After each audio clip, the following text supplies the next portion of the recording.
pretty boy. George Cooper. George Cooper? I thought you looked familiar. Didn't we go to school together? You bet we did, but that's no excuse for you to try to date my wife. Why, I don't even know your wife. You knew her as Liz Elliott. Oh, the Queen of Rumble Scene. Why, you... All right, calm down, or I'll run your boat. Oh, Katie, isn't this exciting? Oh, it's better than the movie. I wish I'd saved some of my popcorn. You listen to me, Cooper. I talked to Liz Elliott this afternoon, and she is not married to you. She is, too. That's the phoniest story I ever heard, Bub. You better come down to the station with me. Oh, poor Mr. Cooper. Katie, he heard you. There's my wife, Liz. She'll tell you that I'm not lying. Liz, tell him this guy made a date with you. Tell him we're married. Tell him you're my wife. Well, why don't you say something? Hello, stranger. Just like I thought. Oh, Liz, cut the kidding. Tell him the truth. Come on, I'm going to run you in. You'll get 30 days for this. Oh, no, don't arrest him, officer. Sorry, my mind's made up. Even if I ask you real nice, hey? Even if... Hey, you from Brooklyn, eh? Yeah, Myrtle Avenue already. Yeah, well, I'll be darned. Ain't it a small world, though? Look, chum, I think I can clear up this whole thing for you. Yeah, huh? Paul, will you drop charges if George buys an engagement ring from you, huh? Why, certainly, Liz, I'd do that. Okay, George. Buy me an engagement ring and you can go free, hey? Hello, stranger. You, buy this poor little Brooklyn girl a ring. Yeah, buy this poor little Brooklyn girl a ring. Oh, this is a holdup. Here you are, Liz. You can pick one out right now from my sample case. All right. Oh, they're all so pretty. And now, what would you like, George? One for 200, 300? Do you have one for 100? Do you have one for 500? Yes, I do. Oh, I'll take it, hey. Oh. Isn't that beautiful? Scintillating. Now can we go home? Oh, wait a minute. Officer, don't you think that before a man gives a girl an engagement ring, he ought to propose formally? I sure do. You, propose. Oh. Liz not here. People are watching. You, kneel. Is that okay, pal? Both knees. You, both knees. I know. All right. I'm ready. Liz, I love you. Will you marry me? Let's get out of here. Officer, I don't think that was very romantic. I think he should have called me by a pet name, maybe. I do, too. What do you have in mind, eh? Oh, he knows which name I mean. Oh, no. You, Hader, go ahead. Oh, okay. Will you marry me? Toodly woodliums?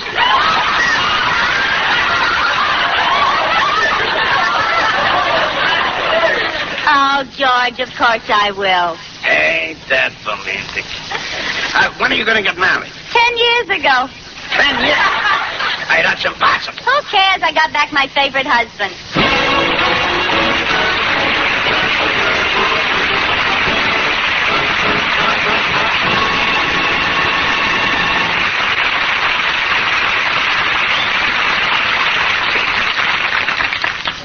George. Oh, George. Liz, are you still awake? Uh-huh. I'm all sort of tense and jittery. Well, I know what would help me. Some nice, warm milk. That's a good idea. Mm-hmm. Why doesn't one of us get up and get me some nice, warm milk? You're right. One of us certainly should get up and get it. Apparently, the one who should get up is no gentleman. That's right. He's a lady. Ah, George. Okay.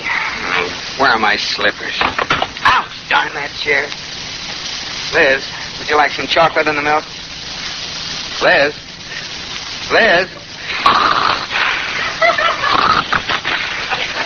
How do you like that? Good night, Liz.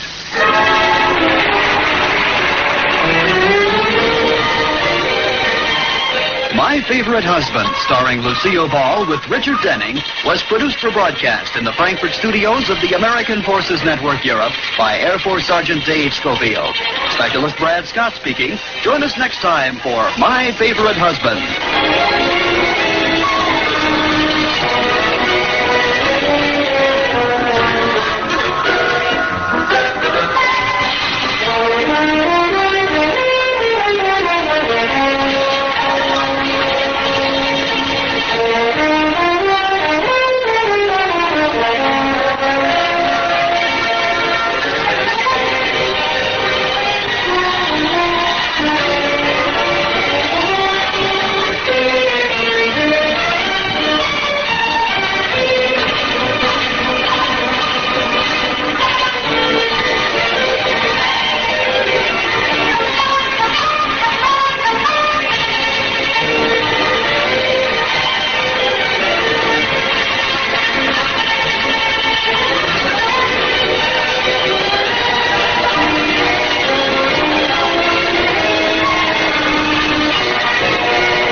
End a meal with a Cape apple. Straight up. Cape apples make good eating. Crisp, juicy.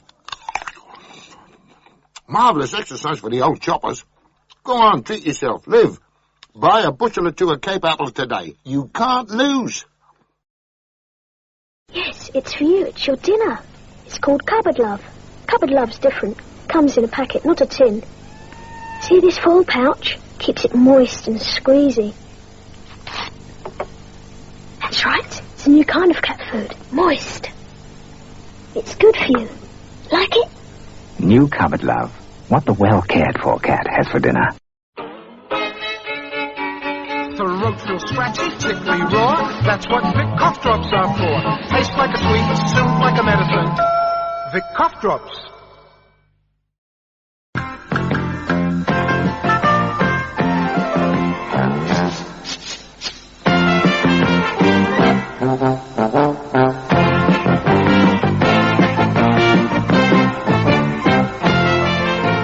Bring out the Branston. Because the crisp vegetables and the one and only tangy sauce in Branston pickle bring out the best in your food.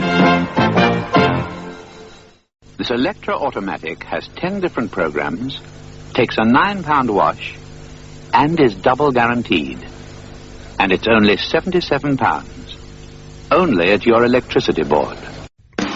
Keeping the radio memories alive thanks to the sponsorship of John Paul Pet. Pet care with a salon pedigree. Visit jppet.com today. Frontier Town, the saga of the Roaring West.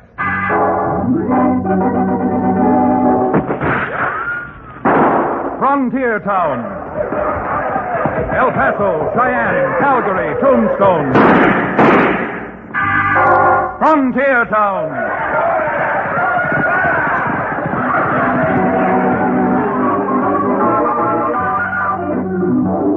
Here is the adventurous story of the early West, the tamed and the untamed, from the Pecos to Powder River, Dodge City to Poker Flat. These are the towns they fought to live in and lived to fight for, teeming crucibles of pioneer freedom. Frontier Town!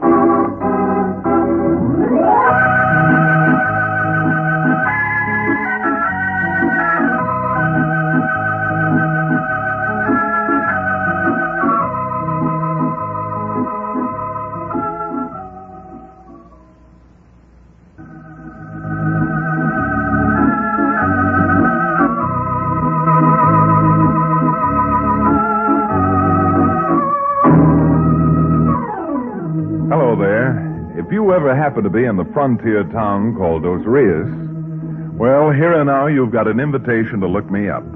My office is over Cherokee O'Bannon's Dos Rios livery stables, and I'm Chad Remington, frontier lawyer. Now, don't go misunderstanding my invitation. I'm not aiming to say that when you're in Dos Rios, or even on the frontier itself, you're going to need a lawyer. But being a lawyer, and a frontier lawyer at that, I'm certainly equipped to tell you a yarn or two to pass your time waiting between stagecoaches. Now, of course, they say that a good salesman always shows his samples. So, here's a sample of a yarn and an adventure which I'm only too happy to spin for you. Now, it all started when a brazen and cold-blooded gang of road agents, under the whiplash of a gunslammer known as Pecos Rowley, waited until Wells Fargo had carried a large shipment of gold into town. And then they swooped down, guns blazing. Stand to go! Don't let him get away! Cherokee, come on. Up this way with me. Hey, just keep riding, Sam. I'm right behind you.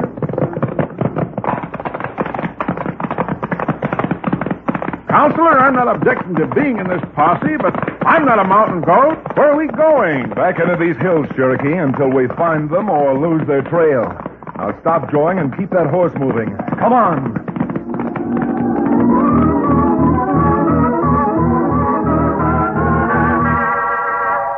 It was only a 50-50 chance cutting off that way back through the crags, and instead of finding Pecos Rowley and his crew, we lost their trail. But there was enough evidence of which way they went. So, when upon returning to town, I found that Wells Fargo had posted a $5,000 reward I euchred Cherokee into packing a bedroll, and both of us set off through the narrow confines of Steamboat Pass, heading for the broad, sweeping valley we called the Green Hills country. Chad, I think this whole thing is a lot of nonsense. And a wild goose chase. That doesn't sound like you at all, O'Bannon. $5,000 would buy a lot of things, including the one thing you like best, and the counter-irritants to cure your hangover after. Bosh, piffle, and fiddlesticks. Besides, with a bloodthirsty killer like Pecos whatchamacallit, an excursion of this nature is fraught with danger. Danger? Yes, with danger. How do you know where he's hidden out, where he might be? Why, any moment riding along here, he might spot us over the sights of his rifles and... Down, Chad! We've been discovered by that polecat! That polecat you're talking about, Cherokee, doesn't seem to be any more than a pole kitten. Here, you see him over there? About 10 years old and not even ankle high to a prairie dog. Well, by the bear, the top of the prophet. An adolescent ape like that has no business packing a gun. Hey, you! You, youngster! Come on over here. Come on, you pint-sized Imperial Pass. Shake it up. I'm coming. What's your hurry, Tenderfoot? Tenderfoot? Why, you sawed-off son of Satan's stepchild. I've got a good mind. Hold it, Cherokee. Here comes someone riding up. Maybe this is his father. Over here, mister. You go and snitch on me and I'll bust you both one. Ho there. Ho, boy. There. Something wrong here? I heard a shot and... Well, I'll be dogged and branded Chad Remington. Ike Davis. Now, what in name of all that's sacred are you doing out here in Green Hills country? Last I heard of you, you had a place over in San Juan Basin. Been over here for most 2 years now, Chad. See, you ain't changed none, Cherokee. A moment ago, I was almost changed. Rambunctious, rowdy little runt almost blew my head right off my shoulders. I did not. And with that purple nose for a target, I don't see how even a child could miss. Oh, but seriously now, a Winchester 30-30 is nothing for a youngster this age to play with, Ike. I know, Chad. And believe me, he wasn't playing. What? You have the audacity to stand there and defend this immature imp?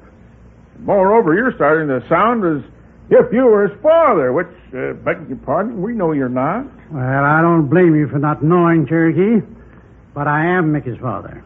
His father? Now, wait a minute, Ike. If you're trying to pull my leg, it doesn't stretch that far. I've known you for 15 years. This youngster must be at least 10, and up to 2 years ago, you weren't married. That's right, Chad. But if you ride over to my place, you can just see the roof of it through those trees. I've got a lot to talk to you about, and a lot to explain.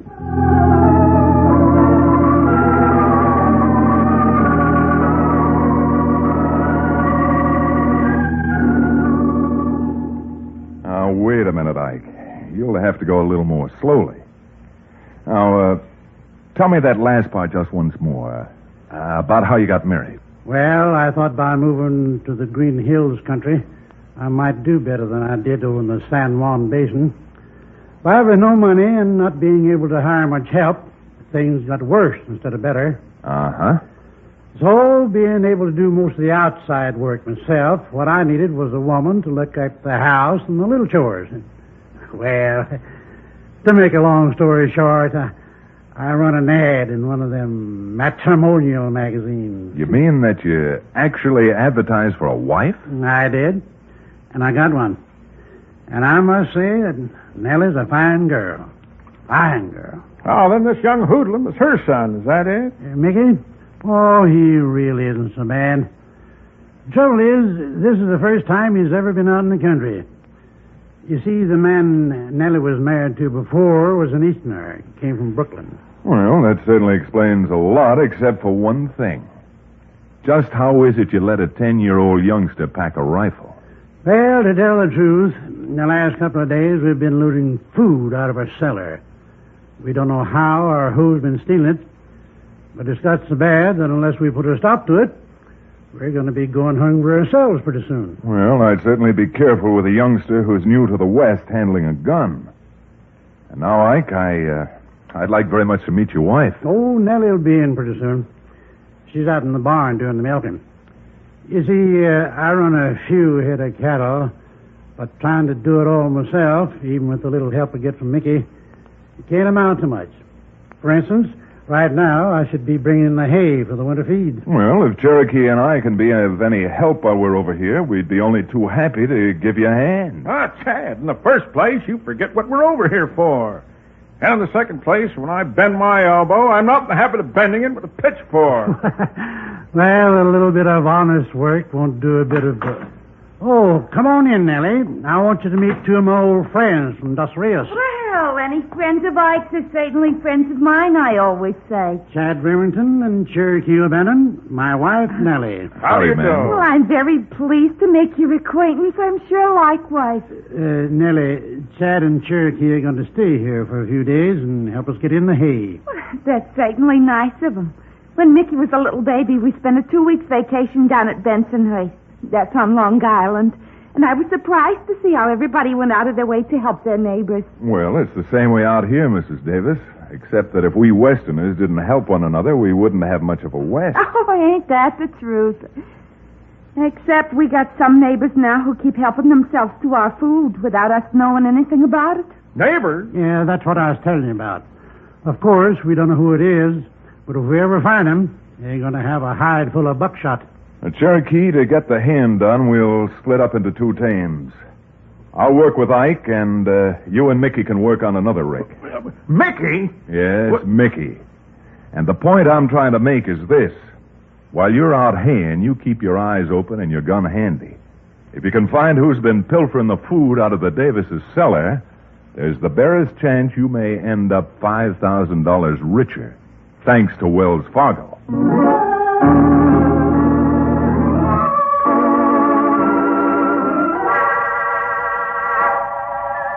Of course, I mentioned the $5,000 to get Cherokee to go to work, having no idea that the wide loop I was throwing might settle awfully close to the truth.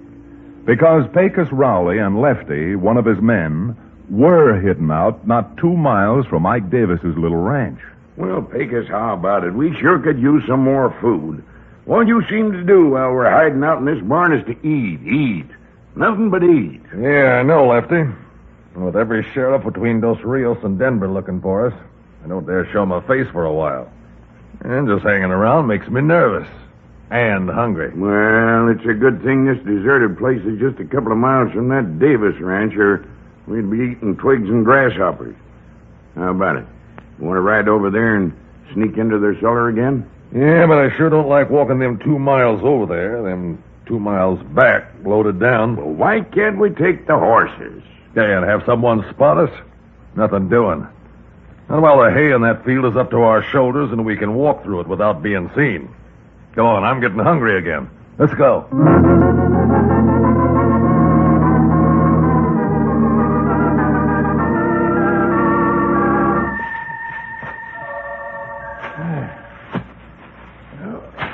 What's the matter, Cherokee? Pitching hay too much for you?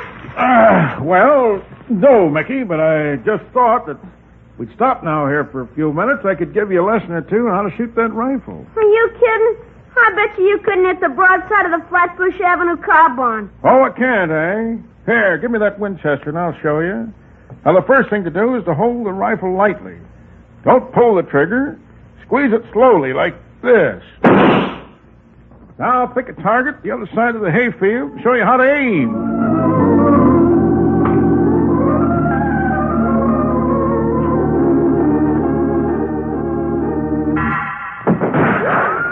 Lefty, hold it. Who in blazes tossed that shot, Pecos? Hey, you see over there? Huh? Some Jasper with a rifle and a little kid. What? Pecos, you think they spotted us? Not from where them last 2 shots went, but I'm sure gonna find out. Come on.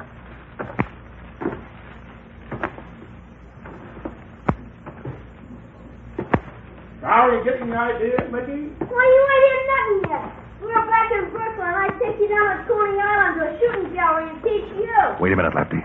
What's going on here, anyhow? If you'd keep your lip buttoned up, maybe we can find out. Well, Cherokee, I'll bet you're afraid of guns. Afraid of guns?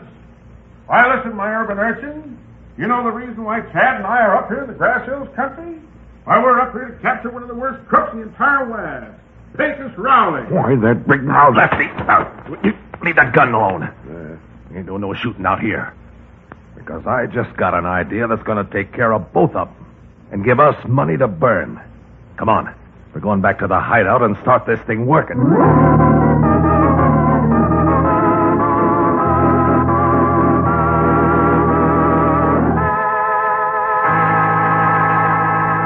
We'll return to the second act of Canyon of Wanted Men, our exciting frontier town adventure, in just a few moments.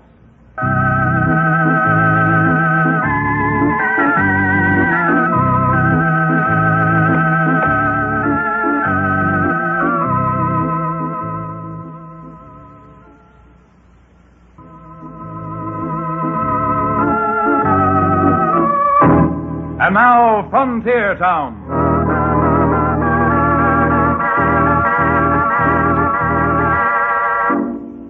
Of course, to spin this yarn, I'm putting the cart before the horse in some places. That is, I'm telling you now what Pecos Rowley and Lefty were doing, although at the time neither Cherokee nor I, nor the three Davises, had any idea, not alone that they were in the neighborhood, but that they had spotted Mickey and Cherokee. Well, so I don't get the chronology too confused before we go back to the Davis Ranch, let's find out just what it is Pecos had in mind when he said that running across Cherokee and Mickey was going to mean money in the bank to him. I don't know, Pecos. Maybe I am stupid, but I still don't see what you're driving at about that kid we seen in the hayfield. Look, you heard what he said, didn't you, while we were walking up toward him? Yeah, but... He said something about Coney Island, didn't he? Sure. Coney Island's back east somewhere, huh? New York, ain't it? That's right. New York. So? So, a kid that age who knows about Coney Island must come from New York. Must come from New York? How do you know? By putting two and two together, that's how. Ain't you heard?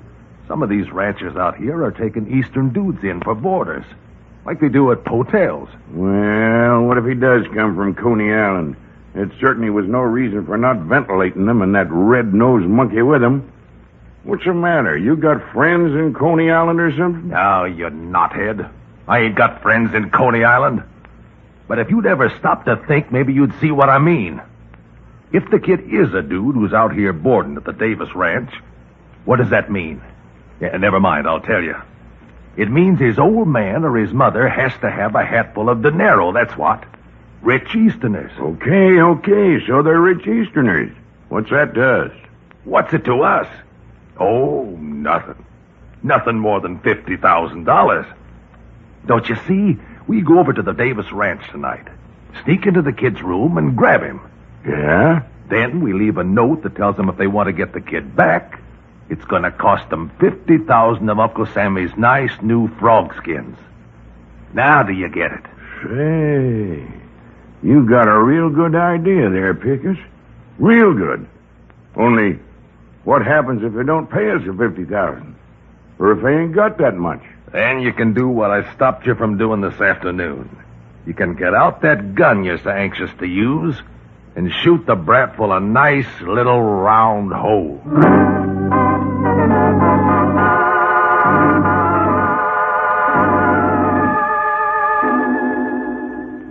Mickey, Mama doesn't want to tell you again. It's time for you to go to bed. Ma, give me a chance to finish, will you? I haven't told you how Cherokee threw 2 4-bit pieces. Oh, those are $half, Ma. He threw them right up into the air. And before they hit the ground, bang, bang, he put holes in both of them. Well, I must say that's mighty good shooting, Cherokee. It was nothing at all. Nothing, really. It would have been an easier story to believe if Cherokee had thrown Chinese yen up into the air. They got holes in them already. Yeah, but they got square holes. And there's nothing square about good old Cherokee. Well, Cherokee looks as if you've made yourself a conquest. Mickey seems to think you're quite a hero. I sure do. He captured Billy the Kid single-handed.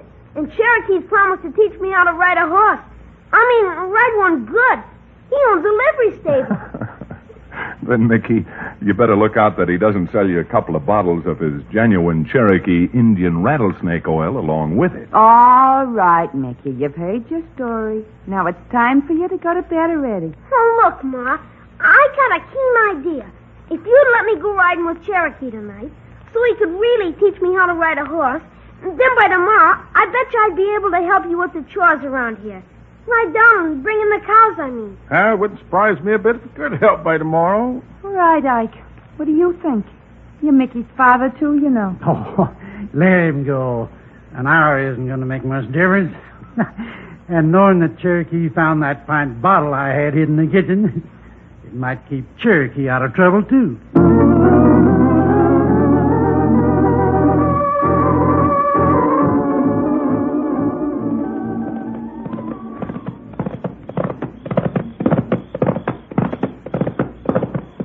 Hey, Lefty, quick, rein up. Oh, all right. What's up, Pecos? What's the matter? Look, will you? We're playing in luck. Ain't that the kid and the fellow we seen him with this afternoon riding toward us? Yeah, looks that way. Now wait till they're almost on top of us.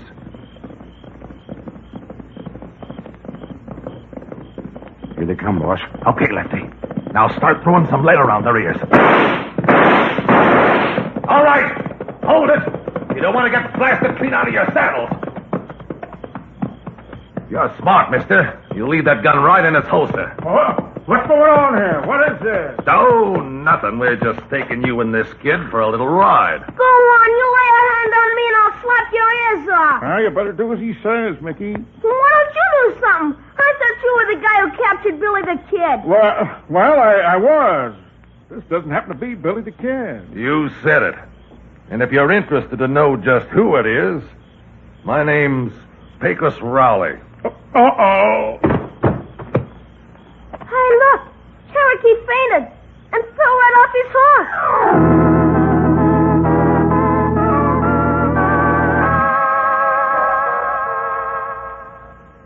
Oh, now, believe me, Mrs. Davis, I'd give my right arm if I knew what happened to Cherokee and Mickey. No, Chad. You've got to do something.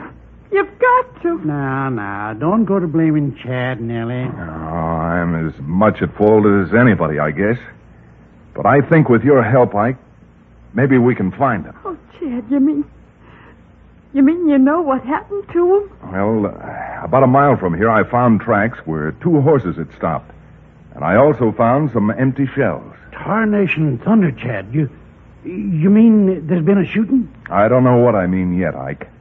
Except that the hoof tracks seem to lead past the fence at the south of your hayfield and over through those aspens. Through the aspens? But Ike told me there was nothing over there except an old shack and a barn that are deserted. Deserted, and some folks say haunted. Oh, no. Oh, now, look, ma'am. You got to pull yourself together. You'd better go into the kitchen and fix yourself a cup of strong coffee. Ike, go strap a gun on and get yourself a horse. We got some trailing to do, and I'm afraid that this time every second counts.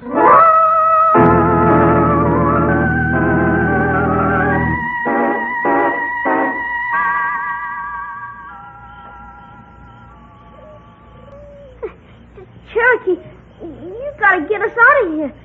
This barn's spooky. What do you think I am, a magician? I've got so many ropes tied around me now, I feel like a Vienna sausage. Jiminy, Cherokee, what are we gonna do? Well, Mickey, I wished I could give you the answer. Say, have you noticed? The boards in this loft we're standing on are rotten. If we're lucky enough, maybe I can bust them through like this. Cherokee, I think I hear someone coming. All right, come on, Lefty. Bring a lamp so the kid can see to sign that note I wrote for him. You low-down, good-for-nothing thieving crook. What are you back for now? I just wrote a note I want this brat to sign so we can collect some money from his mother. Lefty, you climb up to that door. Huh? What's that? That's me getting loose, that's what it is. Mickey, look out! Lefty, he's busting through the floorboard.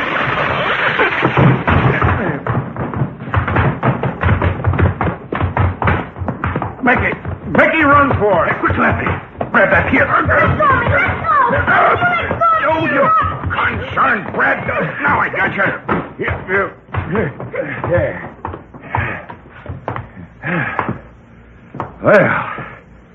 thought you give us the slip, did you? Well, we blame near did. Yeah, you blame near did. But so you blame near don't do it again, I'm going to put you someplace you'll never get out of. A 6-foot hole. Oh, go on. You wouldn't dare shoot Cherokee. Well, if you've got any ideas on how to stop Mickey, speak up now or forever hold your peace. All right, you. You got any last words? You know, something they can put on your headstone. Why, if I told you all the last words I have, I'd be here till a week from next January, you pusillanimous, pasty-faced polecat. All right. That's the last thing you're going to say on this earth. Chad, look out. They both got guns. They both better use them. Mike, you grab the little one quick.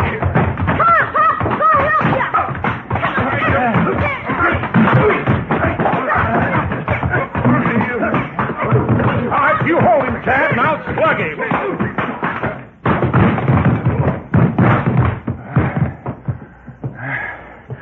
Well, Mickey, and you too, Cherokee. I don't know how you did it, how you found them, but this was good work. This varmint is Pecos Rowley. Yes, oh! Jiminy Christmas. Cherokee's gone and fainted again.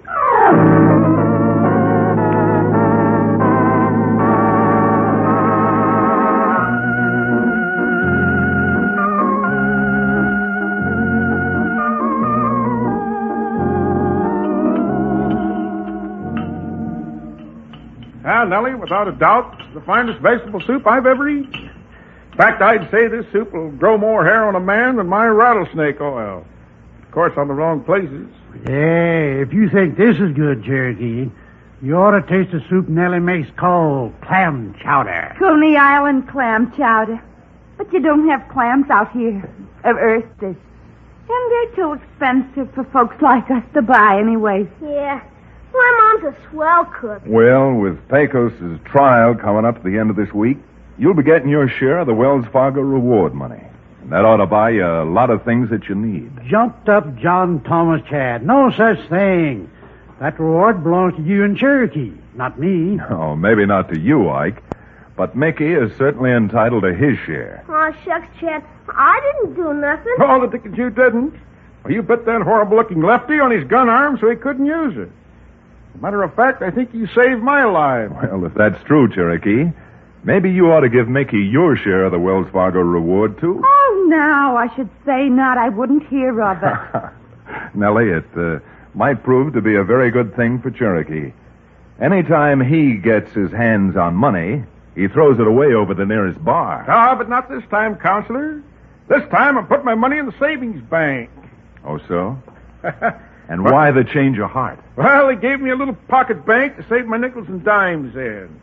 It has a quotation on it. It says, giant oaks from little acorns grow. Yes.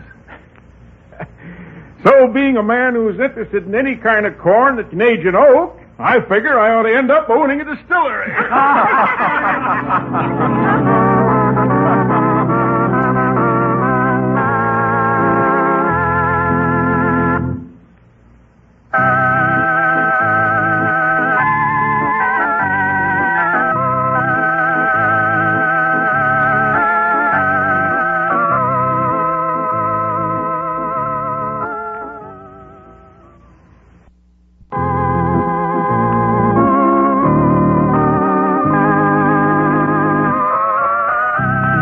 Frontier Town, starring Reed Hadley and featuring Wade Crosby, is a Bruce Ells production.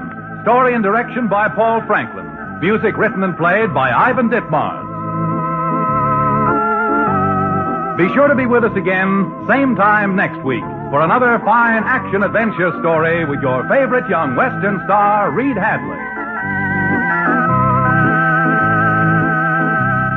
And now this is Bill Foreman telling you that Frontier Town comes to you from Hollywood.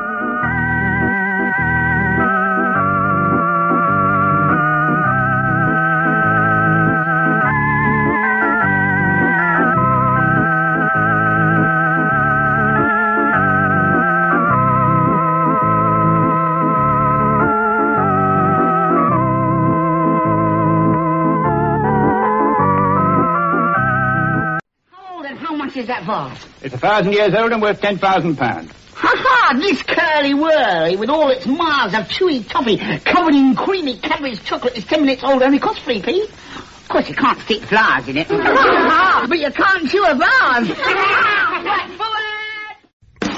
Keeping the radio memories alive thanks to the sponsorship of John Paul Pet. Pet care with a salon pedigree. Visit jppet.com today. You know how much dogs love fresh meat? Well, here's something pretty amazing. New hap.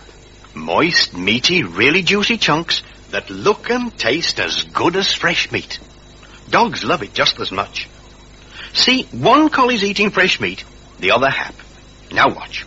You can even change the bowls over, and the dogs love it just the same. Give your dog new hap.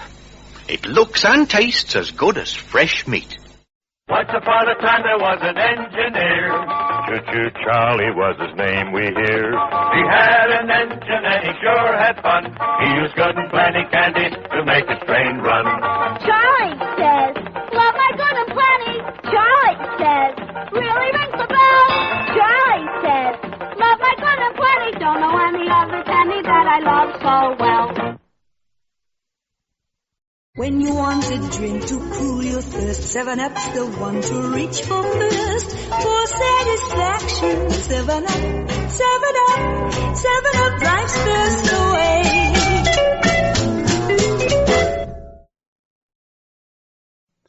This is the 1940s radio channel from the Rocket Classic Radio Network.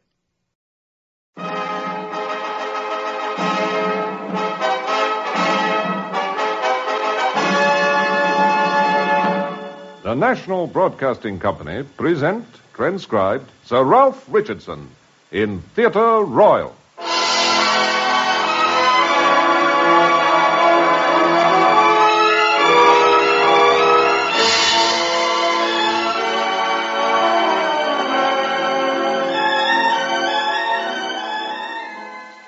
This is Ralph Richardson. This week we turn to Lawrence Sterne's famous novel, Tristram Shandy. The literature of England is rich in lovable eccentrics, but none more lovable, if not more eccentric, than Lawrence Sterne's Uncle Toby. Most of us are familiar with the old soldier who lives again in memory the battles and sieges of his earlier days, and such was Tristram Shandy's Uncle Toby, a veteran of the campaigns of Marlborough, 200 and more years ago. I myself will play the role of Toby, and James McKechnie, as Tristram, will relate these scenes from Tristram Shandy, which we have called My Uncle Toby.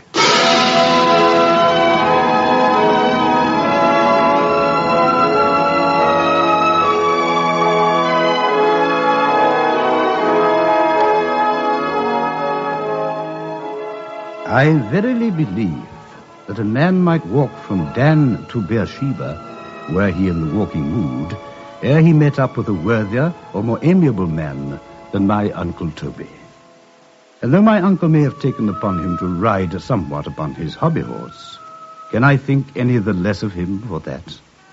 Nay, if it come to that, sir, have not the wisest men in all ages, not excepting Solomon himself, have they not had their hobby horses too? It had been my Uncle Toby's fortune to serve his king, not without honor, in the late wars in Flanders. And it was only by reason of the wound in his groin that he received at the siege of Namur, rendering him unfit for further service, that my Uncle Toby became possessed of his hobby horse at all. For, back in London, the wound confined him 4 years to his bed.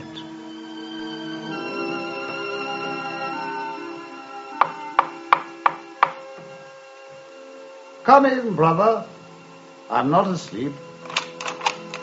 I met with a friend of ours in the street, brother, and he inquired how you did. I took the liberty of inviting him up to see for himself. Why, sir, you are heartily welcome. Come in, I pray. I'm happy to find you so cheerful, sir.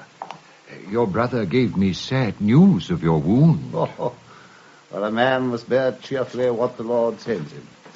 At least my wound has brought me the leisure to peruse my studies. And what might those be, Captain Shandy? Philosophy? Oh, I leave philosophy to my brother, sir.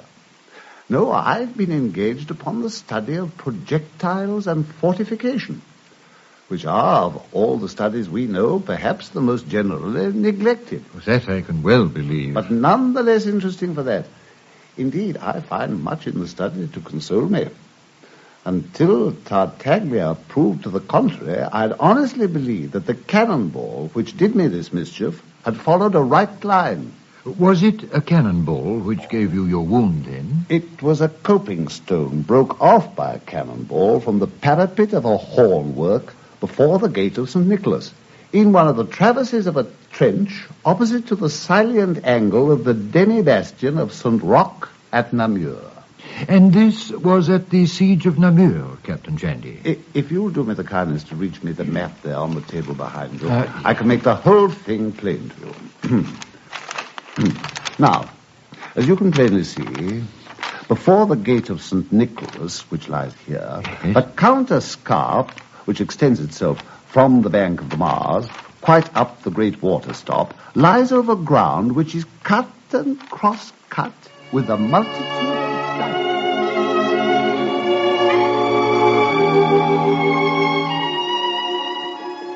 To speak the truth, unless the company my father led upstairs were tolerably clear-headed, it was a difficult thing for my Uncle Toby, do what he could, to keep the discourse free from obscurity.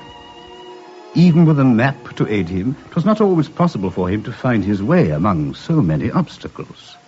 Often enough, he would get so sadly bewildered and set fast among them that he could get neither backwards or forwards to save his life, and was oft-times obliged to give up the attempt upon that very account.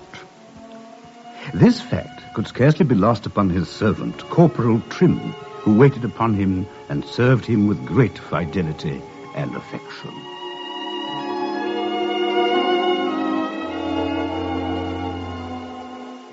If I durst presume to give your honour my advice and speak my opinion in this matter... Thou art welcome, Trim. Speak what thou thinkest upon the subject, man, without fear. Why then, I think, with humble submission to your honour's better judgment, that these ravelins, bastions, curtains, and hornworks make but a poor, contemptible, fiddle-faddle piece of it here upon paper, compared to what your honour and I could make of it were we in the country by ourselves, and had but a rood and a half of ground to do what we pleased with.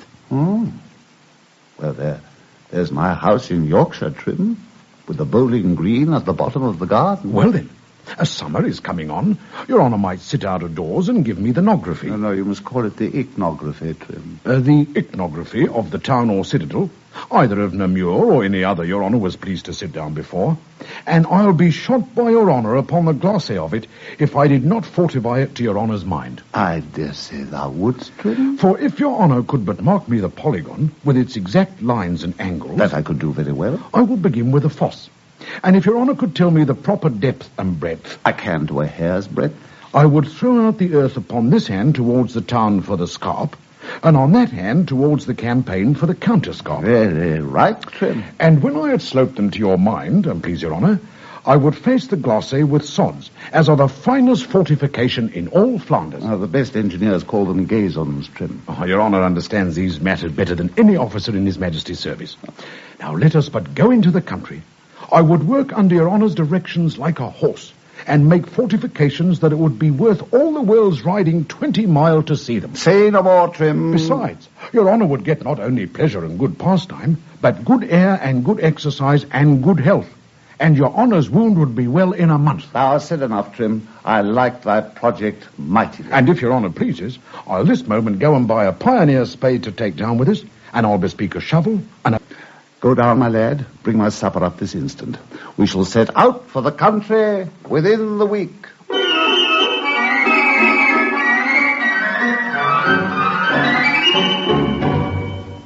Never did lover post down to a beloved mistress with more heat and expectation than my Uncle Toby did, to enjoy this wondrous plan within the privacy of his bowling green, which lay beyond a yew tree hedge at the bottom of the garden beside his little cottage in Yorkshire. And so it was that his wound was healed, and he exchanged his bed of suffering for the most rewarding of hobby horses. And so long as a man rides a hobby horse peaceably and quietly along the King's Highway, and neither compels you nor me to get up behind him, pray, sir, what have either you or I to do with it?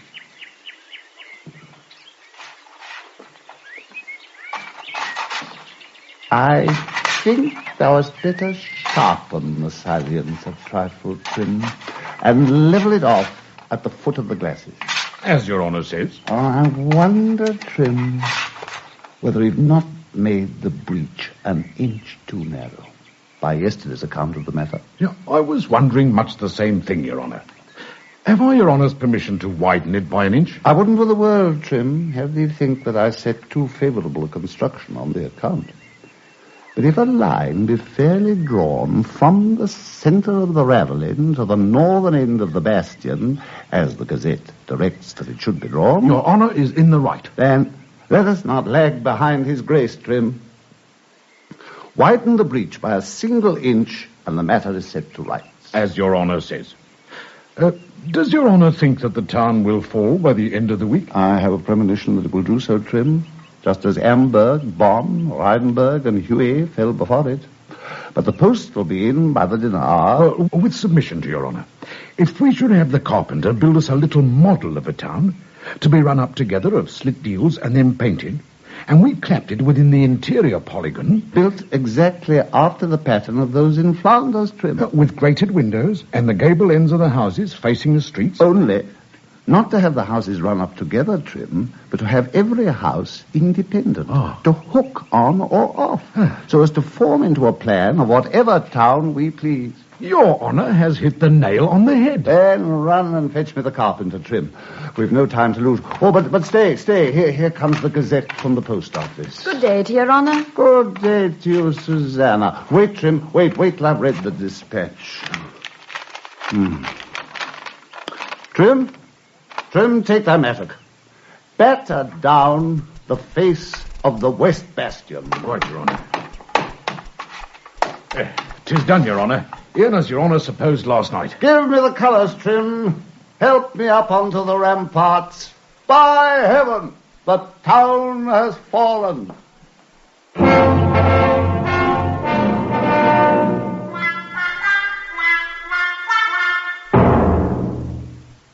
My father was a philosopher in grain, speculative, systematical. For the character of my Uncle Toby, he had nothing but the warmest and fondest affection, but for my Uncle Toby's hobby horse, he had no real respect. The contrariety of their humours, in fact, was occasionally the source of a fraternal squabble. From what you tell me, brother, the noble science of fortification has its weak side as well as others. You're right, brother, but when a ravelin stands before a curtain, it is a ravelin. But when a ravelin stands before a bastion, then the ravelin is not a ravelin, it is a half-moon. Brother Toby, you would provoke a saint.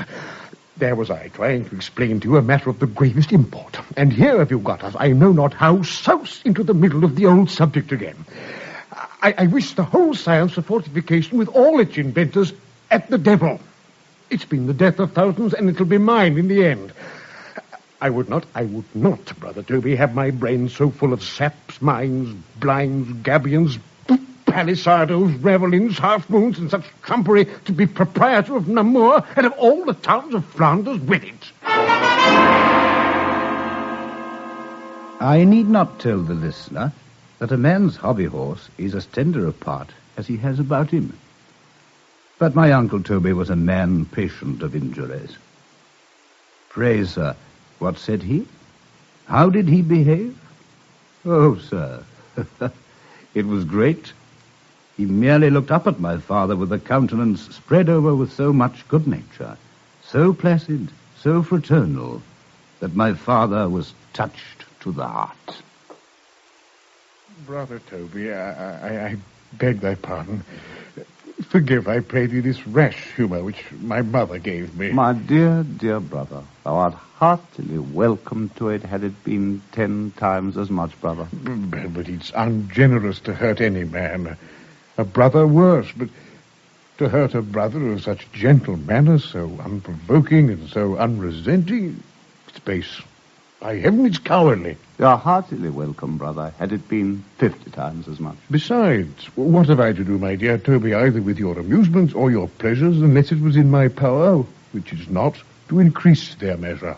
Brother Shandy, you are much mistaken on this point, for you do increase my pleasure very much in begetting children for the Shandy family at your time of life. Oh, it's not worth talking of.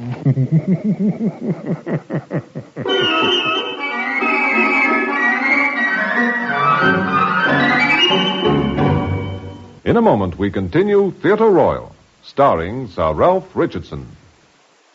News is a necessity in this fast-moving world of ours, and NBC fills that need by bringing you complete coverage of all the latest news throughout the week.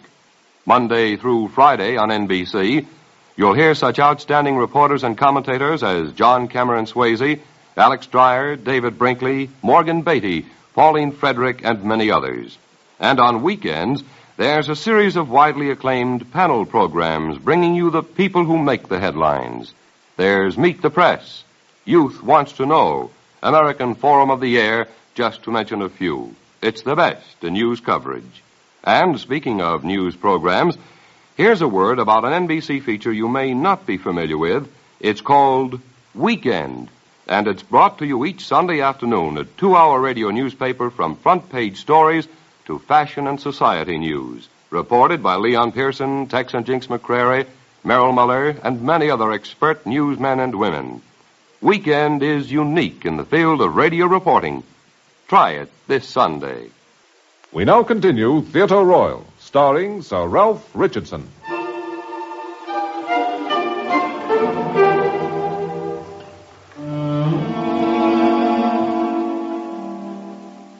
The time has now arrived when I must begin the story of my Uncle Toby's amours. For having given a picture of that bowling green wherein my Uncle Toby's campaigns were fought, I must acquaint you that it lay cheek by jowl with the garden of a house next door. And it was in that self-same house that the widow Wadman lived. Now, just as my Uncle Toby had set his heart upon the conquest of all Flanders, so had the widow Wadman set her heart upon the conquest of my Uncle Toby. Only occasion was wanting, and occasion came one day upon the conclusion of the peace and the signing of the Treaty of Utrecht. It was a sad day for my Uncle Toby when the terms of the Treaty of Utrecht were made public, and the whole fortifications and harbour of Dunkirk had to be demolished according to stipulation. For after them, what would be left round which a mettlesome hobby horse could lead him? Shall I begin the demolitions by making a breach in the ramparts, Your Honour? Nay, that'll never do, Corporal. For in going that way to work in the town, the English garrison will not be safe in it for an hour. Because if the French were treacherous... Oh, they are as treacherous as devils, and please, Your Honour. It gives me concern always when I hear it, Trim, for they don't want personal bravery. But if a breach is made in the ramparts, they may enter it and make themselves masters of the place when they please. Well, let them enter it and please, Your Honour, if they dare. In cases like this, Trim, it's no part of the consideration of the commandant what the enemy dare or what they dare not do. He must act with prudence. Now, we'll begin with the outworks, both towards the sea and the land, and particularly with Fort Louis, the most distant of them all, and we'll demolish it first. And then the rest, one by one, both on our right and as our left, as we retreat towards the town. Then we'll demolish the mole, next fill up the harbour, then retire into the citadel and blow it up in the air. And having done that, Corporal, we'll embark for England. We're there already, Your Honour. Very true, Trim. For yonder I see the spire of our village church. Ever since Your Honor first read me the terms of the stipulation, I have never once whistled or sung, or laughed or cried, or talked of past done deeds, or told Your Honor one story, good or bad. Thou hast many excellencies, Trim, and I hold it not the least of them, as thou happens to be a storyteller, that of the number thou hast told me, either to amuse me in my painful hours, or to divert me in my grave ones, thou hast seldom told me a bad one. Because, and please Your Honor, except one of a king of Bohemia and his 7 castles, they're all true, for they're about myself. I don't like the subject the worst, Trim, on that score. But prithee, what is this story? Thou hast excited my curiosity. Oh, I'll tell it to Your Honor directly. Provided, Trim, provided it's not a merry one. Not today. Oh, it is not a merry one by any means, Your No, Honor. but I have it altogether a grave one. Well, it is neither the one nor the other, but will suit Your Honor exactly. Then I'll thank thee for it with all my heart. So prithee, begin it, Trim. The story of the King of Bohemia and his 7 castles. Now, there was a certain king of Bohemia... Oh, don't leave off thy cap, Trim. The sun's too hot upon thy head. Oh, it was out of respect, Your Honor. Oh, well, then put it on, Trim. I know thou hast an honest nature. Oh, God bless thy honor. There was a certain king of Bohemia, but in whose reign, except his own, I'm not able to inform Your Honor. I don't desire thee of it, Trim. By any means. I wouldn't give thee a halfpenny for it. Well, only in it, please Your Honor, it makes a story look better in the face. Well, then take any date out of the whole world thou choosest, Trim. Thou art heartily welcome. Your Honor.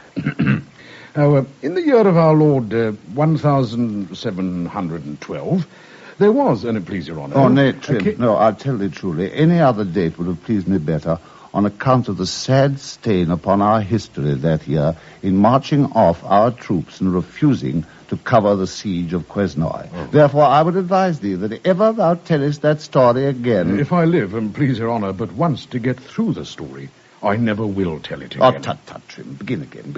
Yeah, well, there was, and please Your Honor, a certain unfortunate king of Bohemia. Was he unfortunate, then? The king of Bohemia, and please Your Honor, was unfortunate in this, that being fond of navigation, and there happening throughout the whole of the kingdom of Bohemia to be no seaport town whatever... But how the deuce should it be, Trim? For Bohemia being totally inland, it could have happened no otherwise. Your honor is in the right. Now, the king of Bohemia, with his queen and the courtiers, happening one fine summer's evening to walk out... There's that word, happening. Oh, it's so right, Trim. For the king of Bohemia and his queen might have walked out, or they might have let it alone. Good King William was of an opinion, and please Your Honor, that everything was predestined for us in this world, insomuch as he would often say to his soldiers that every bullet had its billet. Oh, he was a great man, Trim. And I believe to this day that the shot which wounded me in the knee at Landen did so for no other purpose than to take me out of King William's service and place me in your honors. It shall never be construed otherwise, Trim.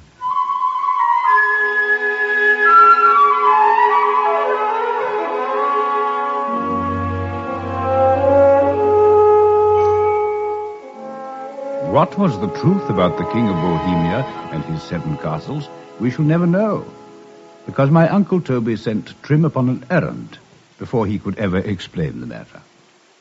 But the corporal had had a larger audience for his tale than he supposed, for listening to him behind the hedge was the widow Wadman. And no sooner had Trim retired from the field than the widow Wadman advanced upon it. Nor was it Dunkirk against which her batteries were to be turned. The defences that she sought to demolish were my Uncle Toby's. Oh, Captain Shandy, how fortunate to find you here. Your servant, ma'am. I'm half distracted, Captain Shandy. A mote or sand or something, I know not what, has got into this eye of mine. Do look into it. It is not in the white. Why, ma'am, upon my honor, Perhaps if I were to squeeze into the sentry box with you and sit down, you might be able more easily to see it. But I protest, ma'am, I can see nothing whatever in your eye. Nothing, Captain Shandy? Oh, but it is not in the white. But, madam, I can see nothing there at all. Nothing? Captain Shandy. Now, Of all the eyes that were ever created, there never was an eye among them all so fitted to rob my Uncle Toby of his repose as the very eye at which he was looking. 'Twas an eye full of gentle salutations and soft responses, speaking not like the trumpet, but whispering soft, like the last low accent of an expiring saint. How can you live comfortless, Captain Shandy, and alone, without a bosom to lean your head on, or trust your cares unto? It was an eye that... but I shall be in love with it myself if I say another word about it. It did my Uncle Toby's business. In love? But Your Honour was very well the day before yesterday, when I was telling Your Honour the story of the King of Bohemia and his 7 castles. The King of Bohemia? What became of that story, Trim? We lost it, and please Your Honour. But Your Honour was as free from love then as I am. It was just what they went off with the wheelbarrow, Trim. But who, and please you, is Your Honour in love with? With Mistress Wadman, Trim.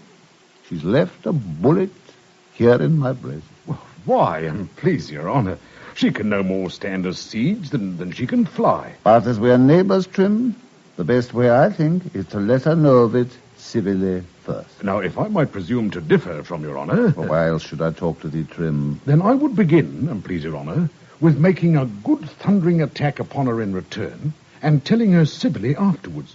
For if she knows anything of Your Honour's being in love beforehand... Lord help her. She knows no more at present, Trim, than a child unborn. Precious souls. The widow Wadman had told it with all its circumstances to Mistress Bridget 24 hours before. Bridget had told it over the garden wall to Susanna, who had in turn told it to my mother, who told my father, while Obadiah had spread the whole of it throughout the village. In fact, the last in the whole parish to know about it was my Uncle Toby himself.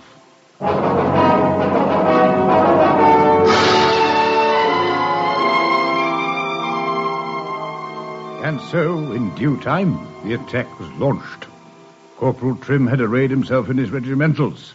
A whiff of military pride had puffed out his shirt at the wrist, and from it, by a tassel, hung the corporal's stick. My Uncle Toby carried his cane like a pike.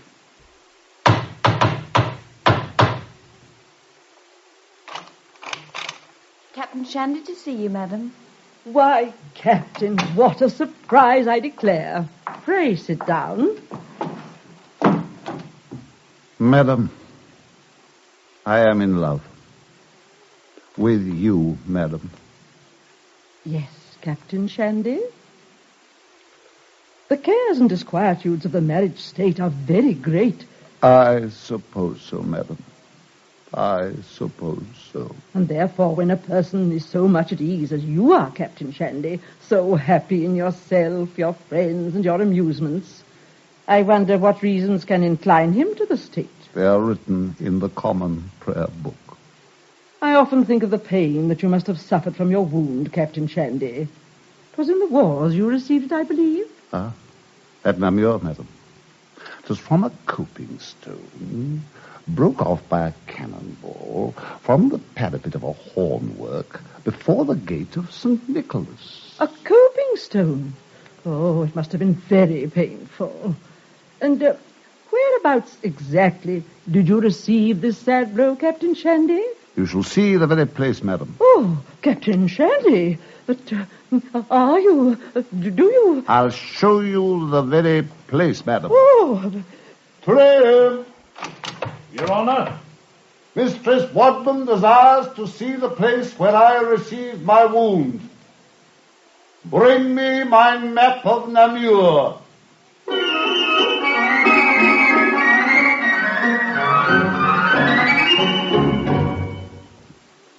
Dear Uncle Toby, what was thy final understanding of the sex? What was the final outcome of thy passion? Whether thou fell'st a victim to the sweet, bright eyes of a woman who had withstood so staunchly the fury of foot, horse, and artillery. That is a story we shall never know. For it is just another story of the King of Bohemia and his 7 castles. One thing alone is certain, that thy benignant shade still haunts a bowling green in England, and that thy shade is accompanied, as was thy cheerful figure in life, by an ever faithful, ever loving Trim.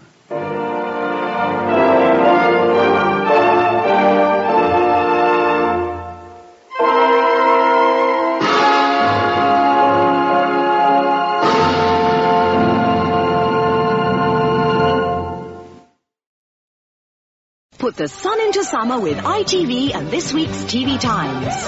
There are details of the super summer programs coming your way, and features on the big stars and the new shows you'll be seeing. TV Times family scene is full of interest. Cookery, fashion, competitions, Stewpot's treasure trail, Katie's letter page, Roger Elliott's star forecast. I never knew there was so much in it. There's plenty for everyone, so put the sun into summer with this week's TV Times. Standing in a bus queue, Sitting in the traffic, letting other people plan the way you go. It's time you broke away. Believe in freedom, believe in Honda. Going when you like, from door to door, your Honda bike and you. Believe in freedom, believe in Honda. Going where you like, your Honda bike and you. when you want a drink to cool your thirst, 7-Up's the one to reach for first. For satisfaction, 7-Up, 7-Up, 7-Up drives thirst away.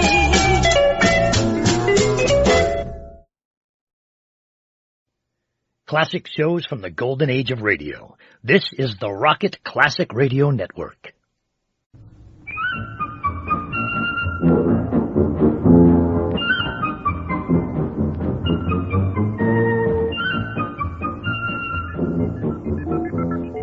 You're on the Monitor Beacon. Your communicators in Radio Central this evening, Todd Russell and George Putnam. And for the next 2 hours, you'll be going places and doing things on this special Labor Day edition. And our first stop on the Monitor Beacon is Hollywood, where we'll join Groucho Marx for You Bet Your Life. What's the secret word for tonight, George?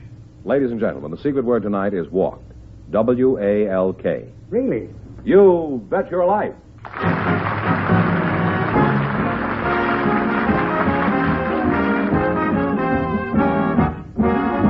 The National Broadcasting Company presents Groucho Marx in The Best of Groucho, the comedy quiz show transcribed from Hollywood. And now, here he is, the one, the only...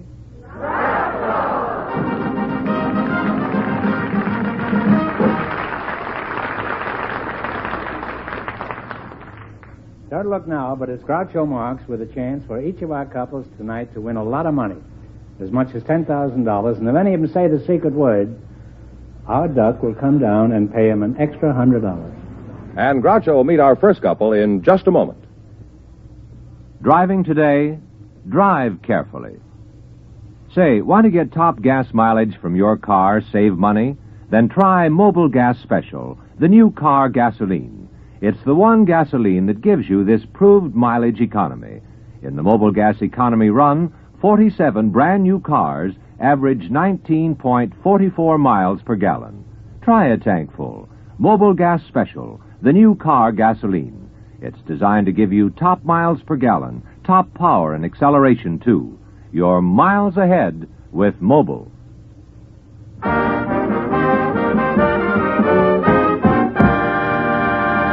Groucho, Marianne Gaba and Roger Beck are standing by to talk to you. So, folks, you go in, please, and meet Groucho Marx. Welcome to You Bet Your Life. Say the secret word and divide an extra $100.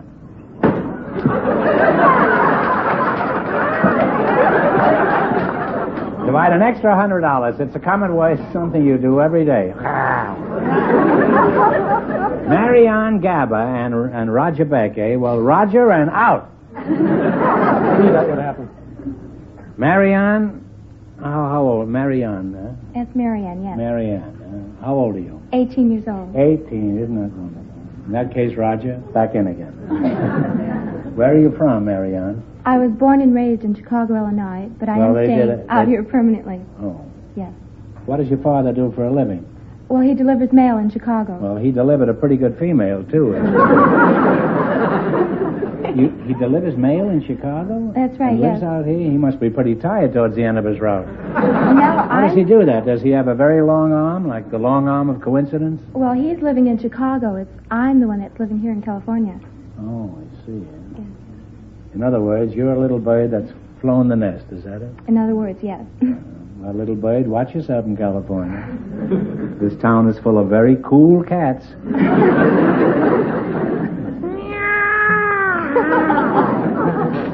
Now, Marianne, do you have a job?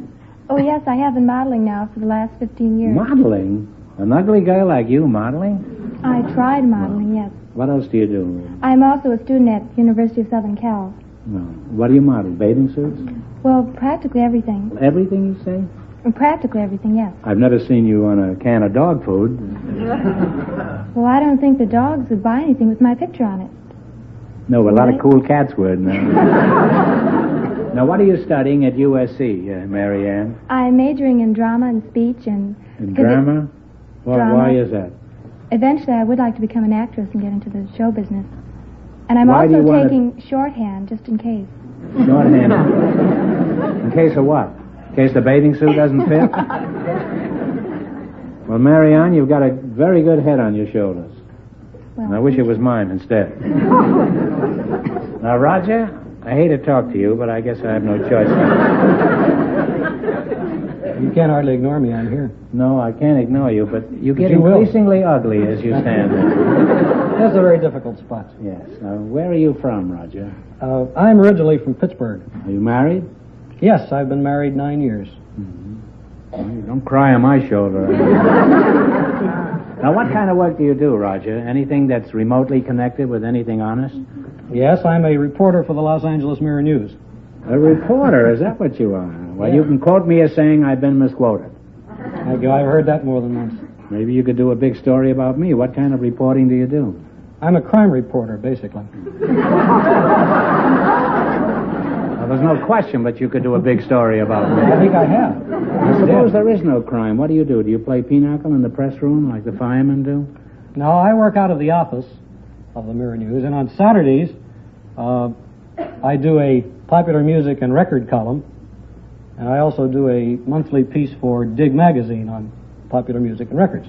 You say you review records? I thought Yes. you were a crime reporter. Well, they have a lot more in common than people think. You heard the records today. They're really a crime.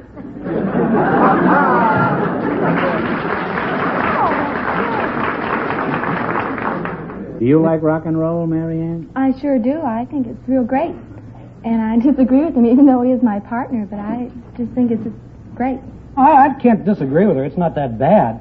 It's the singers that are bad. I mean, the music itself isn't... The singers are bad? How do you determine whether a singer is good or bad? Number one, and most important, he should stay on key, which rules out 90% of the singers today. Or reasonably on key. You mean they're all flat? Flat, sharp. I've heard singers that never did find the key. How would you classify me as a singer? Good or bad or indifferent or let me give you the 3 points. Can you stay on key? Can you recite an intelligible lyric? Is there a pleasant sound emanating from the record? Could you rephrase the question, leaving out that part? With all 3 parts? About a pleasant sound? This little conversation with you has been most revealing. I'd like to continue, but we know you want to win some money. Now, you selected hit songs of the 30s. Now, Jack Meekum will play some tunes, and you name them. If you miss 2 in a row, you're out. If you get 4 in a row right, you win $1,000. You ought to be pretty good at this, listening. That was before my time, the 30s. You mean there are no songs now around that are part of the 30s? Well, I should think most of the good ones that are left are... All right. Well, you identify this one. Play, Jack.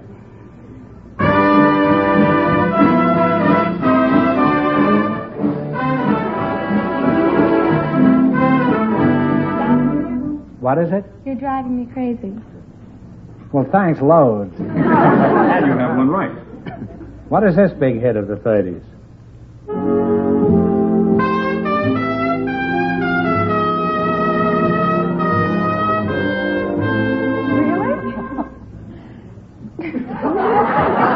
What is it? Everything I have is yours. Wouldn't it be great if that were true? You now have two rights. See if you remember this one, Mr. Meekin. Hit it.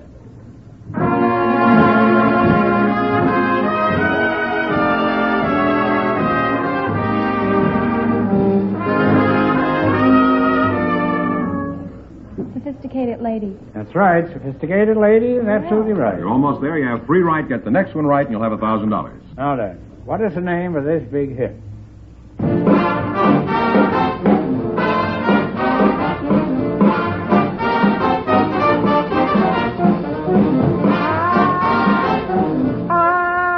That's the way Ethel Merman does it.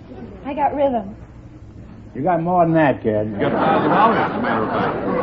Well, now you won $1,000. You can keep it and quit, or else you can come back later at the end of the show and try to double your money. You may even get a chance at $10,000.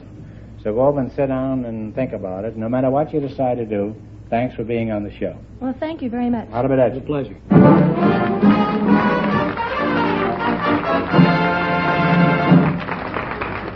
In just a moment, our second couple will join Groucho to play You Bet Your Life.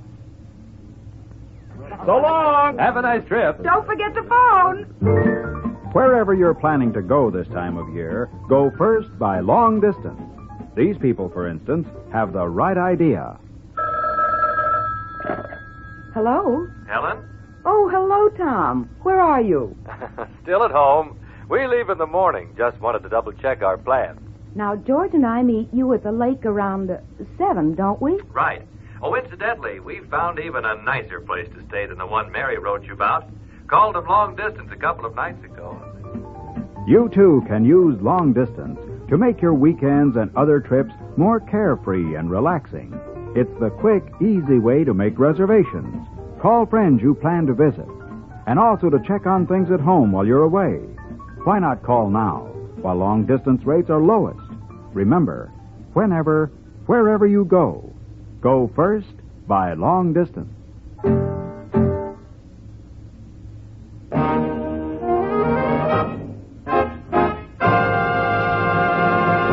Groucho, we have Yolanda Colombo and Charlie Fox on deck, so both you in, please, and meet Groucho Marx.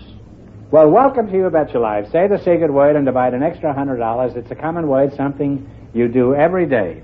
Charlie Fox and Yolanda Colombo, eh? Yolanda, how old are you? 25. 25. Are you married? No. You're not married, huh? Are you interested in matrimony? Well, yes and no. Well, what have you got against it, then? Nothing. It's just one of those things. You never find the right man, you know. You expect to find the right man? I hope so. There is no such thing as the right man. Well. Take what you can get. Odds and ends, that's okay. all. Where are you from, Yolanda? One of the most beautiful cities in the world. Where? Rome, Italy. Now, what are you doing over here in addition to looking for a wealthy man? I'm a tourist. Oh, a tourist? Mm-hmm. What do you think of us as a tourist? Well, I think this is a beautiful country and a free country. A free country? Yes. In what way is this a free country, Yolanda? Well, everybody like, for instance, they're free to do what they like to, you know. In a certain extent, anyway. Can I do anything I like? Of course. Kiss me, you fool. Yolanda, if I did everything I wanted to do, next week this show would be coming to you direct from Alcatraz. Be nice. Nice, eh? Sure. I'll get back to you in a minute, Yolanda. You're Charlie Fox, huh? That's right, Groucho. Where are you from, Charlie? I'm a native of California. I was born right here in... You're a naked California? No, Groucho, I'm a native of California. Oh, you're a native of yes, California. You don't find very many native Californians nowadays. They're pretty hard to find. Yeah, and a good thing, too. How old are you, Charlie? I'm 30 years young. 30 years young. Well, you look about 70. What do you attribute this to, inflation? Well, Groucho, I think I'm in pretty good shape. I prefer her shape, but well, what makes you think you're in such good shape? Well, Groucho, I live right, and I eat right, and I breathe right, and I exercise right. Doesn't everybody breathe right? Let's take this one at a time. How do you eat right? Are you right-handed? No, I'm ambidextrous, really. Oh, really? Yes. Live on natural foods, foods that bite back, that have life in them. that are... What do you mean? What do you eat? What do you eat? Live leopards? No, Groucho. I eat foods that are alive, like alfalfa and sunflower seeds and fruits and vegetables. You mean sunflower seeds bite back? Yes, they certainly do. Have you ever eaten sunflower seeds? Oh, I'd be afraid. You say you eat alfalfa? Yes. Where do you get this stuff? Well, I usually go where the cows go, out in the pasture. And then you get on your hands and knees? That's right. Now, Charlie, are you pulling my leg? No, Groucho. Yolanda, is he pulling your leg? I don't think so. Imagine taking a girl out to dinner and winding up in the field on your... Well, it's inexpensive. You'd never see her again, I'll tell you that. What else do you do to keep healthy? Do you exercise? Groucho, I believe in exercising every day. In fact, I have been standing on my head since I've been 10 years old. You mean those are your feet up there? I thought you looked rather peculiar. Now, come on now, get back to normal. How long do you spend on your head? Well, you say you stand on your head, how long? Well, about 2 or 3 minutes every day, although I do hold the unofficial world's record for standing on my head 13 and a half minutes. There's another gentleman that holds a more official world's record, but he's an Indian faker and he hasn't come down from the mountains yet. Just a rumor. Well, then you're all set then, huh? I mean, you have nothing to worry about. That's right. As long as he stays up there. Well, this is an unexpected honor. We don't often have a world's champion up here. Do you think if you tried it right now, you could establish perhaps a new world's record? Well, Groucho, I have a watch here. I'd be delighted. You would? There's only one thing. I need a little room, Groucho. All right. We'll get you a little room as soon as the show's over, huh?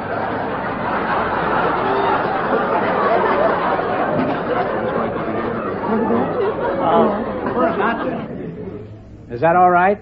This is perfect, Groucho. All right. Terrific. You're certainly easily satisfied.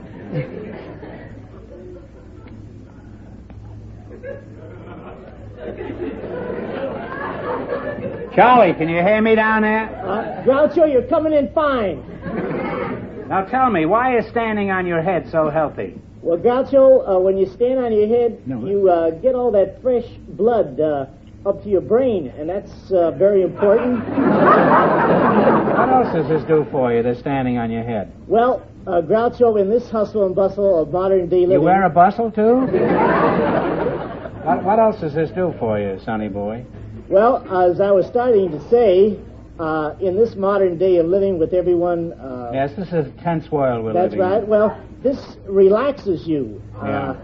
You have a chance to take inventory yourself, to try to be a better person, to help humanity. It's a great place to help humanity. Well, and You're also... certainly in a great spot if somebody drops a bomb. You'll be the last one out of Los Angeles. Charlie, pardon me, I want to talk to your partner some more. You keep on standing there, huh? Now, who knows? Tonight, right on our stage, you may crack the world's record for pineapple upside-down cake. Now, Yolanda, what do you think of Humpty Dumpty here? Well, I think he's very interesting, very charming. You hear that, Charlie? And very healthy. Yeah. Charlie, you're a very interesting fellow. Would you marry this girl here? Groucho, unfortunately, not. I'm already married. You're already married? Yes.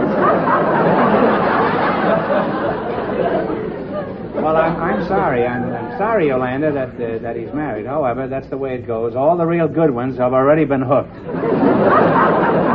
Okay, Charlie, on your feet. Yolanda's no longer interested.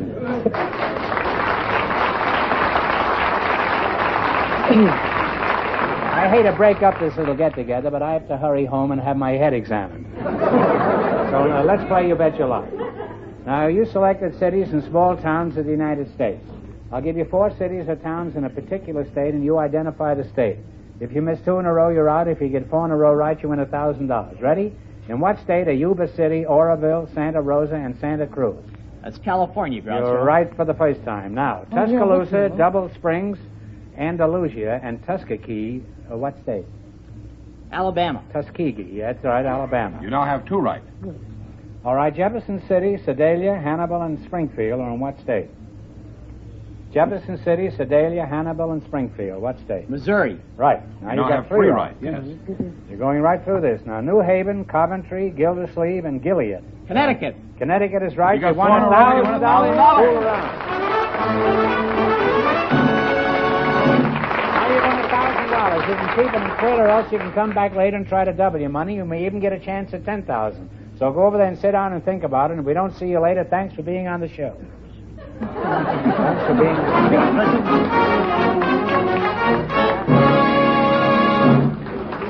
Now then. We'll find out if any of our contestants will try for $10,000 in just a moment. That yawn can result from long, boring hours behind the wheel. It's a danger signal that calls for no doze. Driving and dozing just don't mix. Take No Doze, the safe stay-awake tablet. This friendly stimulant will help keep you and your family safe. Non-habit forming, too. Get No Doze stay-awake tablets. Driving? Drowsy?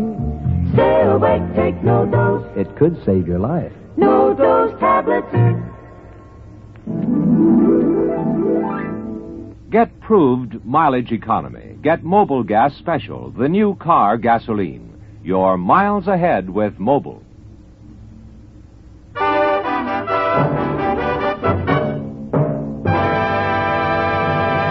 And now, George, what's the story on the big question? Well, our last couple, Charlie Fox and his partner, decided to keep their $1,000 and not go for the big money. However, I believe our first couple has a different decision, so Marianne Gaba and Roger Beck, will you come out again, please?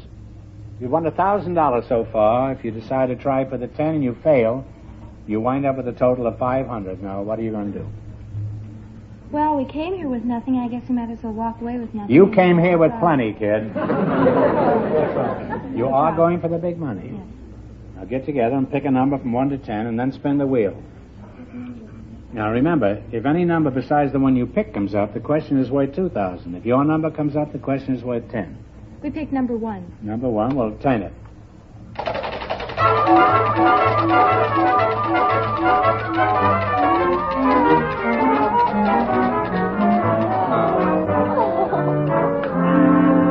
We would have never picked 5. Your number was 1 and it came up 5, so this question is worth $2,000. Right? Right. Now, the first book of the Old Testament is Genesis. For $2,000, tell me the last book of the Old Testament.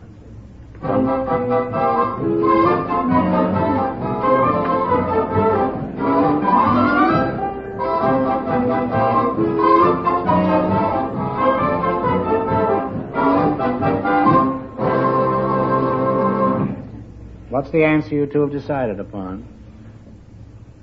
Take a guess. Psalms? Well, that's better than not saying anything. It's Malachi. Sorry you missed it, but you wind up with $500. That isn't too bad. Congratulations, and thanks for being with us. Thank you. Thank you.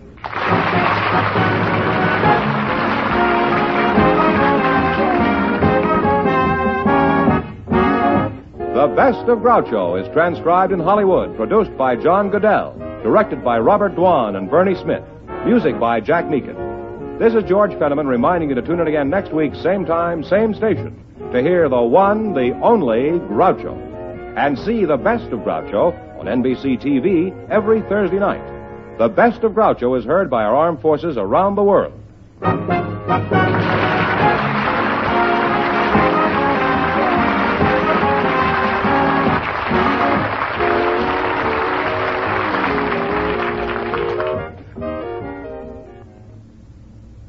Melanie Kahane and Ben Grauer broadcast Decorating Wavelengths, the program designed to help you design a more beautiful home. Tonight on most of these NBC stations. Compare Square Deal Surf with any other leading detergent and see how much more powder you get. Buy Square Deal Surf and get 18% more powder. 18% more white washing.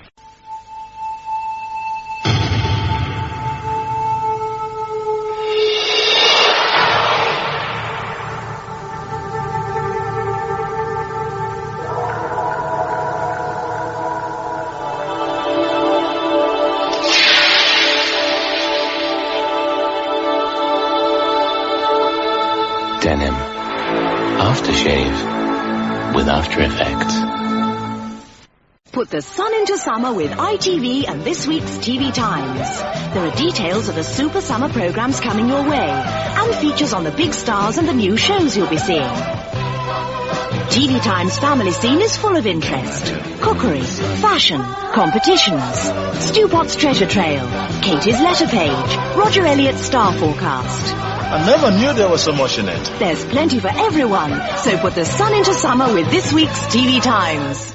This cord is stronger than steel. It is 3T cord, built into the new G8 by Goodyear. It gives more protective strength. The new multi-bladed thread has a wraparound shoulder design for greater grip, improved steering and cornering. It is built with tufts-in non-skid rubber to give more mileage, extra skid resistance. Remember the name and insist on the new G8 by Goodyear. What has a hazelnut in every bite? Sorry. And thick milk chocolate for your delight? Sorry. Nougat and caramel golden light? Sorry. And don't forget the hazelnut in every bite. And again. What has a hazelnut in every bite? Sorry. Thick milk chocolate for your delight? Sorry. Nougat and caramel golden light? And don't forget the hazelnut in every bite. Sorry. A hazelnut in every bite. Yo-ho, yo-ho, brushless or lather, boys, whichever you've the notion. 50 cents for shaving cream, $1 for the lotion. Old Spice means quality, said the captain to the bosun. So look for the package with the ship that sails the ocean. Yo-ho, yo-ho, yo-ho, yo-ho. Shimmer into summer with color at your fingertips. Nail color by Yvette. Hi there, get swinging with the new Yvette nail colors. They're great, sunny, bright, long-lasting, just right for the moderns. Yvette, beauty at a young price. Shimmer into summer with color at your fingertips. Nail color by Yvette. Exclusive to Woolworth beauty counters. This is the 1940s radio channel from the Rocket Classic Radio Network.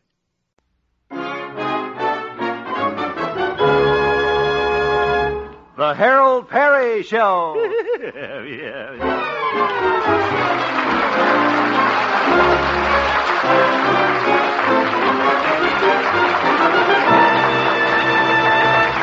And now, Harold Perry as Honest Harold, the homemaker.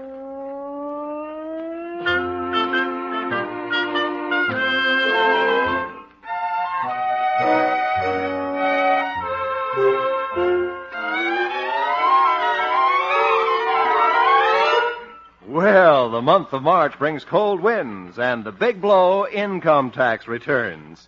Our friend Honest Harold is following the good old American custom and getting his return in on the last day. It's the morning of March 15th, and we find Harold just finishing making out his form. Well, that just about does it. Let's see. Better make sure I get down all my income. There's my salary. That sure didn't take up much space. I put down that Christmas bonus the radio station gave me. 3 Vaughn Monroe records. Well, guess that's all the income I have to declare. Oh, I did get a 50-cent refund on those old citronella bottles Grandpa left down in the cellar. Nah, the government wouldn't be interested in that. Still working on your income tax, Harold. I just finished it, Mother. My, I don't see how you do it. Filling out that complicated form all by yourself. Oh, it really wasn't much, Mother. All it takes is a little intelligence, a keen mind, hair-trigger thinking. Oh, yeah. Yes, sir. It's a wonderful feeling, though, having your income tax all made out, Mother. And I don't want to be late with it. The government needs the money, you know. How much are you sending the government? Oh, I get a refund of $1.60. Harold, I just thought of something. What's that, Mother? I wonder if I have to pay income tax this year. Mother, what income did you have? Well, it wasn't exactly income. I traded a chocolate cake for a pillow with Washington, D.C. embroidered on it. A pillow with Washington, D.C.? What's that got to do with income tax? Well, I thought it might be a capital gain. Very good, Mother, very good. That was a quip I read in the Pathfinder. Oh, well, that's one quip that should have passed in the night. What? Skip it, Mother, nautical term. Well, I think I'll drop down and see how Doc and Peter are coming with their income tax. Maybe I can help them, huh? Might as well stop by and see Flora Belle, too. Be kind of fun to help her. Harold. Well, all I have to do now is put this tax return in the envelope. Do you want me to mail it for you, Harold? I'm going right downtown. All right, Mother. Thanks. Here you are. Ye gods, what's that? Oh, that's Mr. Walker. He's calling for me in his tractor. Mother, his tractor? Well, his Rio is in the garage today. He's getting his 100,000-mile checkup. Where's that rickety Romeo taking you today? We're going to a meeting of the Sunny Side of 70 Club. We're both on the taffy pull committee. Come in, Ogilvy. Ogilvy. Good morning. How are you, Ogilvy? Just fine. How are you, ma'am? Good morning, Mr. Walker. Oh, I didn't see you there, Sonny. Thought you was a rubber plant. Very funny. Well, maybe I was stretching things a little. Guess he reads the Pathfinder, too. Well, Mrs. Hemp, are you ready to go? Yes, I am. My carriage awaits without, fair lady. Some carriage looks more like a cement mixer. I'll get my hat, Mr. Walker. I think I'll wear the one with the plume today. Well, gotta be going. You want to lift downtown on my tractor, Sonny? What? Haven't got any room up front, but you can sit on the corn shucker. No, thanks. Do I look like an ear of corn to you? Want me to answer that, Sonny?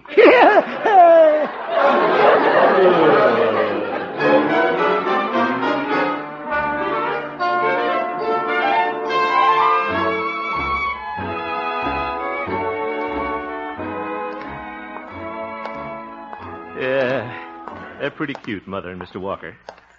It's a wonderful feeling to have your income tax all mailed out. All made out and mailed. But old Doc Yak Yak hasn't finished his yet. Think I'll have a little fun with the old horse doctor. Come in. Oh, hello, Harry. Well, hello, Doc. What you doing? I'm trying to make out my income tax. Well, mine's all finished and mailed. Didn't have a bit of trouble. Well, yours are simple to make out, but don't forget I got 17 dependents. What? Well, there's Silver Moon, my horse. Yep. And Evangeline, my cocker spaniel, and her 12 puppies. Oh, my goodness. And then there's Arthur, my goat. Yes, come on in, Arthur. Doc, you can't put down animals for dependents. Arthur, you're a goat. I don't see why not. The form says a dependent is anyone who earned less than $500. And that goat didn't make a cent last year. That's what you think.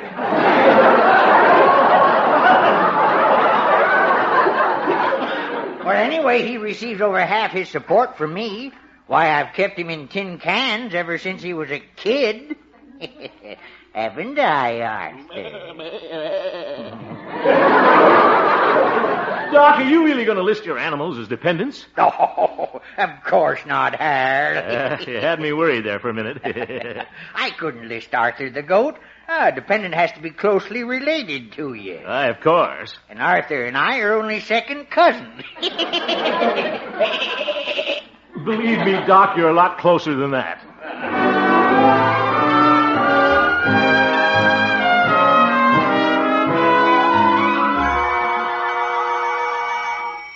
Bet Flora Belle's having a lot of trouble with her income tax. I'll just be big-hearted and offer to help her. While I'm adding up her income, maybe I can deduct a kiss or two. Why, Harold. Well, hello, Flora Belle.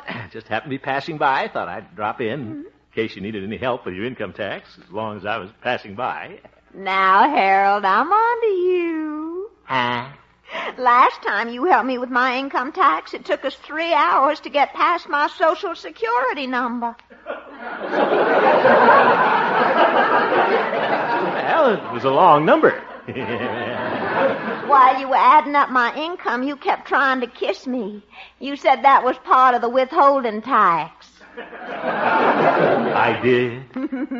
You're not going to fool me this time. I'm going to do my income tax all by myself. Oh, well, I tried. See you later, Flora. Of course, if you want to come in and keep me company. Huh? You can just sit and watch me if you promise to behave yourself. Sure. Well, shall we go in? All right. Now, you sit right there on the sofa. Why don't you sit on the sofa, too? It's more comfortable. Ah, now, Harold, none of your tricks. Remember, you promised. Oh, yeah. I'll just sit over here at the table. Now, let's see where I was. Oh, enter your total wages and salary, yes. Gosh, Flora Belle looks cute in that apron. That ink smudge on her nose. Yoo-hoo, Flora Belle. Harold, now you stop disturbing me. I'm having an awful time figuring out my deductions. You want me to come over there and help you? No, I don't. I'll come over there. Well. Yes, I'll just sit here beside you. But remember, it's strictly business. Oh, sure. Maybe I'd better sit a little closer so you can see the small print. Yeah. Your hair is tickling my nose. Do you like my new perfume, Harold? Yeah. It's called Monsoon Madness. Well, here comes Hurricane Harold. I think I'll turn on the radio. Huh? A little music might help me concentrate on my income tax. Yeah, good idea. Well, I declare, they're playing one of our old songs. Remember when they played that at the senior class prom and you kept wanting to dance in the dark corners all night? Yeah. I had on a rented tuxedo and my pants were too short. Harold, why don't you sing it for me now, Tootsie Roll? All right, Cream Puff. I'll see you in my dreams, hold you in my dreams. Someone took you out of my arms. Still I feel the thrill of your charms, lips that once were mine, tender eyes that shine, they will light my way tonight. I'll see you in my dreams.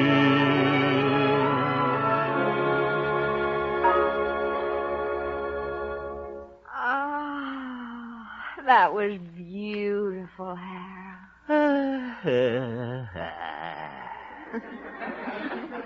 After you finished singing that song to me at the dance, remember what I did? What? I gave you a kiss. Like this. Yipe. You never kissed like that in high school. Harold, him. Huh? The very idea. You getting romantic this way when you know I'm trying to do my income tax. But aren't you ashamed of yourself? Yeah, I hate myself for doing things like this.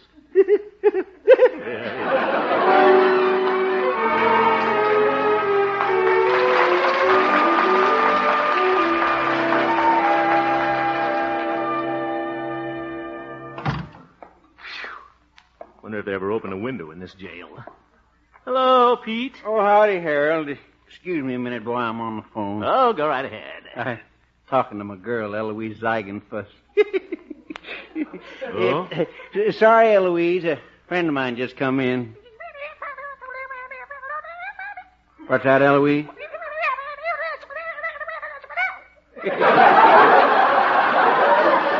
Well, I do declare, Harold, Eloise is jealous. She thinks you're another girl. Oh, for goodness.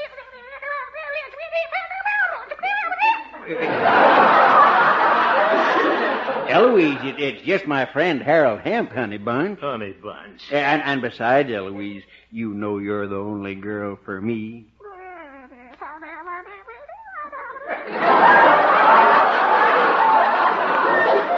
Why, sure, girl.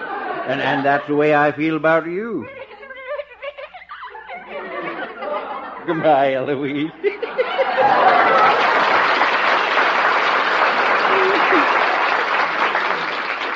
I do declare, Harold, she sent me oceans of love.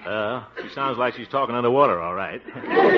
Pete, have you finished your tax report? Well, I'm working on her, boy. I hope I get done by midnight. Well, it's simple if you just follow the directions. Well, I hope you got it right, boy. There's a special investigator in town. Special investigator? Yep, Internal Revenue man from Washington. Oh. Guess he's here to check up. See that nobody's trying to cheat on their income tax. Cheat? Oh, well, I got nothing to worry about. You sure you put down all your income, Harold? Well, of course I did.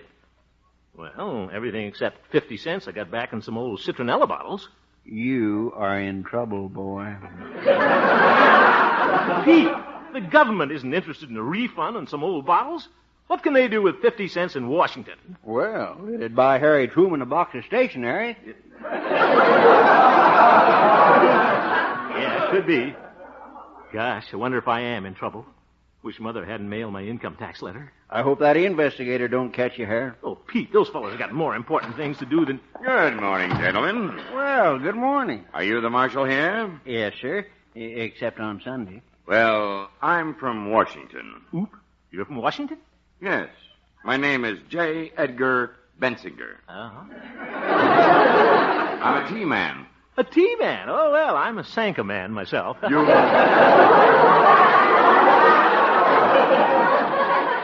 Harold, this is the man from the Internal Revenue Department.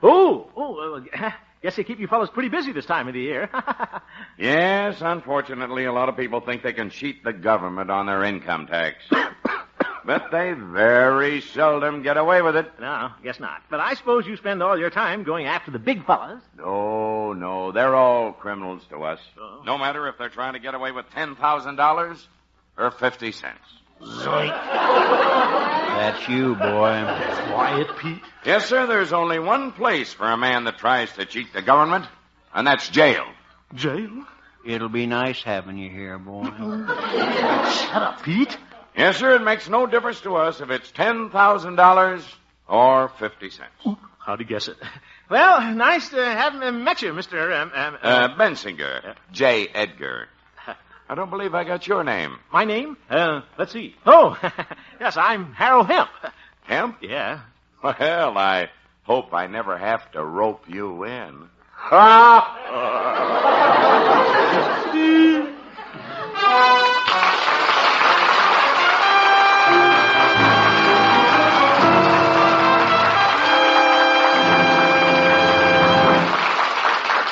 We'll return for the second act of our story, Honest Harold, in just a moment.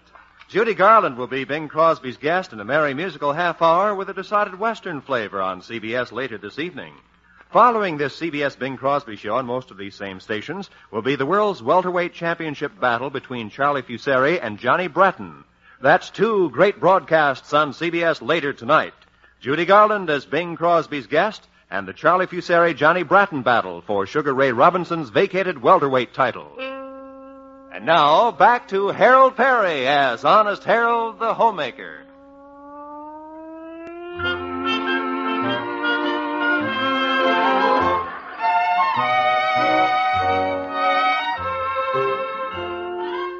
Well, March the 15th has turned out to be a taxing day for Honest Harold. He forgot to include a 50-cent item in his tax return, and he has already given the letter to his mother to mail. Right now, we find Honest Harold in the living room, a very worried man. Why did this have to happen to me, just when that tea-man is in town? Say, maybe if I just offer to give him the 50 cents. No, I think I'm trying to bribe him. Is that you, Mother? Oh, hello, Harold. I have some wonderful news. Oh, what's that? At our club meeting this morning, Mr. Walker and I were elected King and Queen of the Taffy Pool. Oh, well, that's very nice, Mother. I suppose you mailed my income tax return. Oh, Harold, I have a confession to make. I didn't mail your letter. What? You didn't? No, I gave it to Dr. Yancey to mail. Yeah. Well, we met downtown just now, and he said he was going to the post office. I thought that way the government would be sure to get it. Yeah, sure to get me, too. What, Harold? Nothing. Goodbye, Mother. Got to see Doc about bail. Oh, mail. Oh.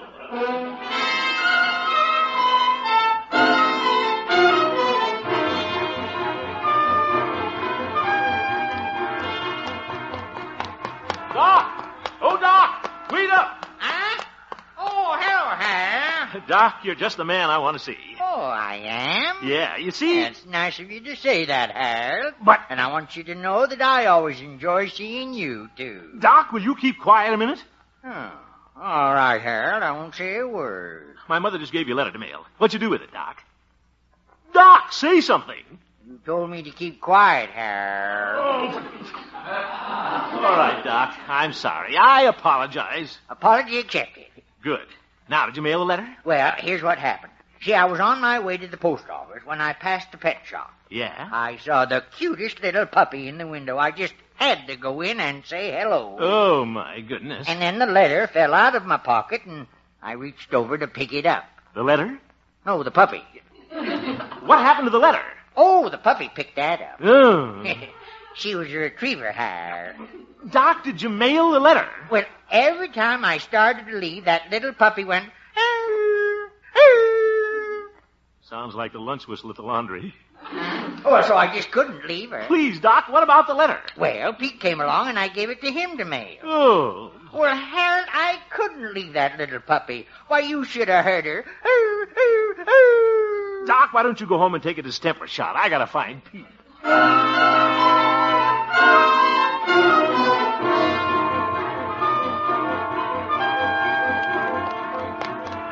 Pete! Oh, howdy, Harold. Pete! You sure was speeding along there, boy. You better watch it. It's a 15-mile zone. Pete, what'd you do with that letter the doc gave you to mail? Letter? Yes, it had my tax return in it. Oh, yeah. Now, let me see. What did I do with that? Come on, Pete. What's the matter with you? Can't you remember anything? Why, I swear since I fell in love with Eloise, I'm in A days. I just go around singing to myself, I love you, a bushel and a peck. Pete! A bushel and a peck and a hug around the neck. Pete, listen. Doodle-oo, doodle, doodle-oo, Pete, will you stop that doodling? Did you mail the letter? Oh, say, I remember now. I just put it in that mailbox there on the corner. Oh, no. Doodle-oo, doodle. You're crazy in the noodle. Goodbye.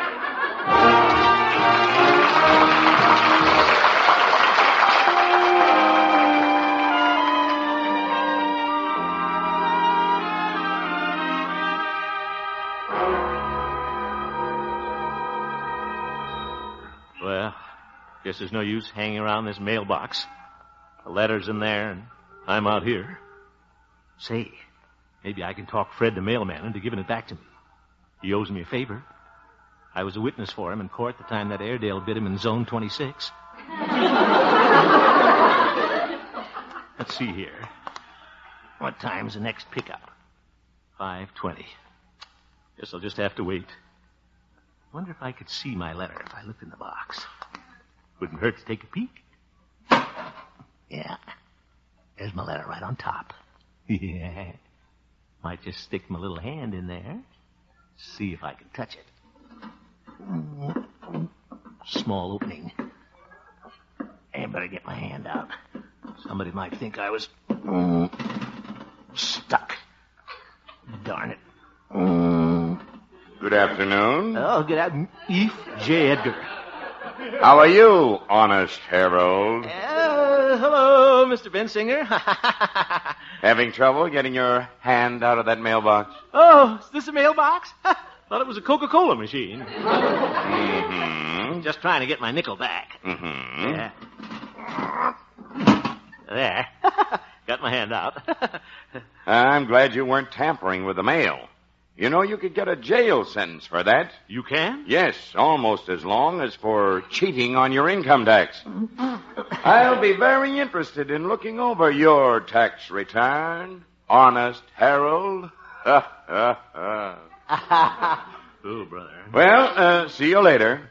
If I had the wings of an angel over these prison walls, I would fly. Hey, nice voice. Oop.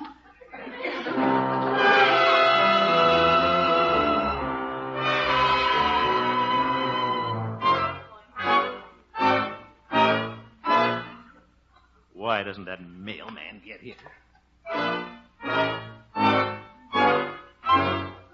10 minutes late now. Getting cold, too. Ye gods. Mr. Walker and his tractor. Hey, hello, Sonny. He's gonna stop. Whoa, Nellie. Whoa.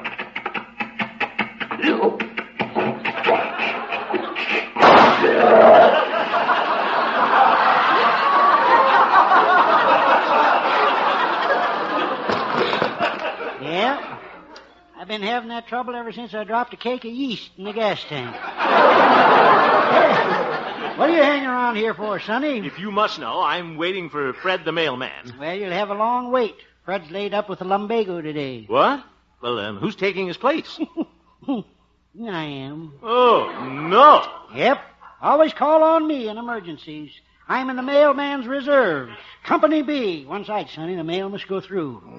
Yeah, let's see what we got in here. Mr. Walker, Just a minute, Sonny. I'm sorting the mail. Let's see here. Mm-hmm. Hazel Wilkins is writing to her old boyfriend in Charlieville again. Must have broken up with that window blind salesman. Mr. Walker, there's a letter of mine in there, and I'd like to have it back. Sonny, do you realize that's tampering with the U.S. mail? But it's my letter. Not when it gets in this box, it ain't. It's the property of the U.S. But, Mr. Walker, if I don't get the letter back, I might go to jail. Oh, that's too bad.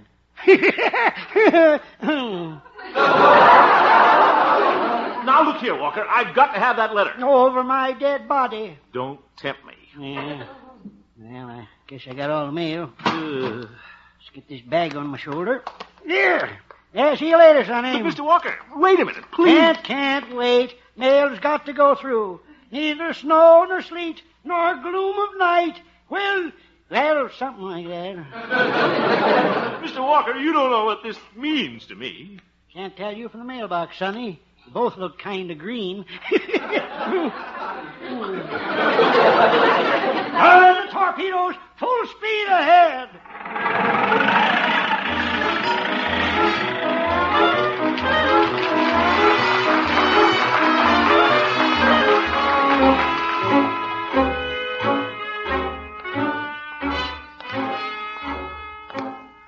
Well, guess I'd better go home. Can't just keep walking the streets. I could only get my hands on that letter. Well, I didn't. Hope I get an outside cell. We're going to miss my friends. Oh, Doc and Pete. Wonder if Flora Bell is going to wait for me. I don't know. She's pretty fickle. I'll never forget when I went away for a weekend once. When I came back, she was engaged to the basketball captain. We lost every game that year, too. Oh, well. Is that you, Harold? Yes, Mother. My, you're late, son. I've been waiting dinner for you. I'm not very hungry, Mother. Oh, Harold, there's a man here to see you. There is? Yes, he wants to talk to you about your income tax letter. Zeef. He said you did something wrong, Harold. This is it. I tried to tell him that you didn't mean to cheat the government. Thanks, Mother. You're true blue. But it was my mistake. I'm ready to face him now. He's right in there, Harold. Yeah, here I am, Sonny. Mr. Walker, what are you doing here? I came to see you about your income tax letter. You forgot to put a stamp on the envelope. Huh? A stamp? You can't get away with that, Buster. But I have to give this letter back to you. There. Well, thanks, Mr. Walker. I love you. Well, you're kind of cute yourself, Sonny, but your mother's seen me first. Well, shall we have dinner now? You two start without me, Mother. I got to clean up a little business with the government. Say, what about you folks listening in? Have you mailed in your income tax returns yet? Don't forget, tomorrow's the last day. You don't want J. Edgar Bensinger after you.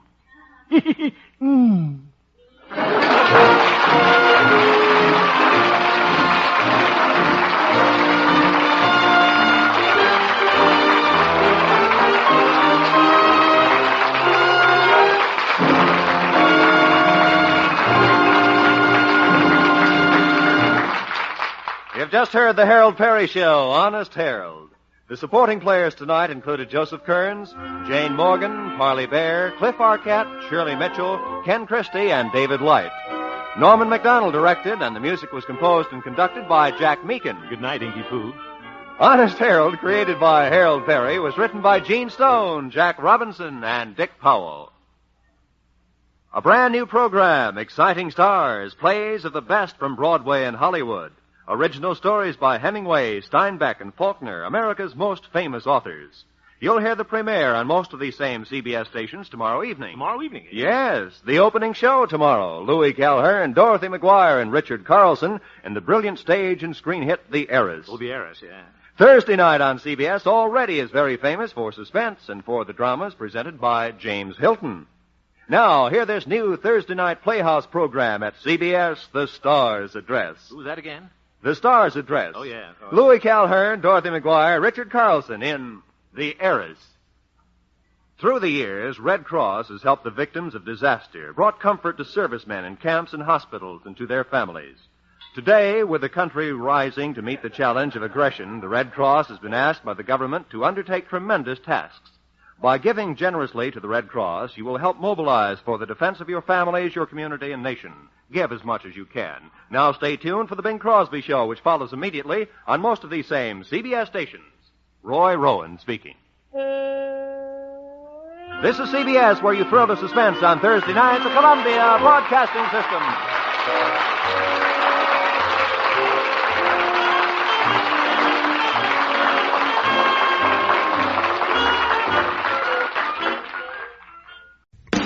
Keeping the radio memories alive thanks to the sponsorship of John Paul Pet.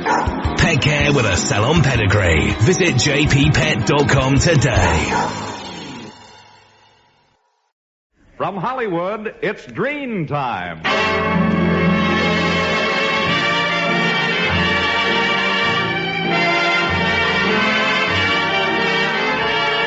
Ladies and gentlemen, the makers of Dreen Shampoo are pleased to present The Dreen Show, produced by Carlton Alsop and starring Don Amici. Let me sleep, will you please, Blanche? Danny Thomas. It's a free country. I'm a citizen. And Francis Langford singing... I know that you know that I'll go where you go. I choose you, won't lose you. I wish you knew how much I long to hold you in my arms. This time is my time. Will soon be goodbye time, and in the starlight hold me tight. With one more little kiss, say nighty-night.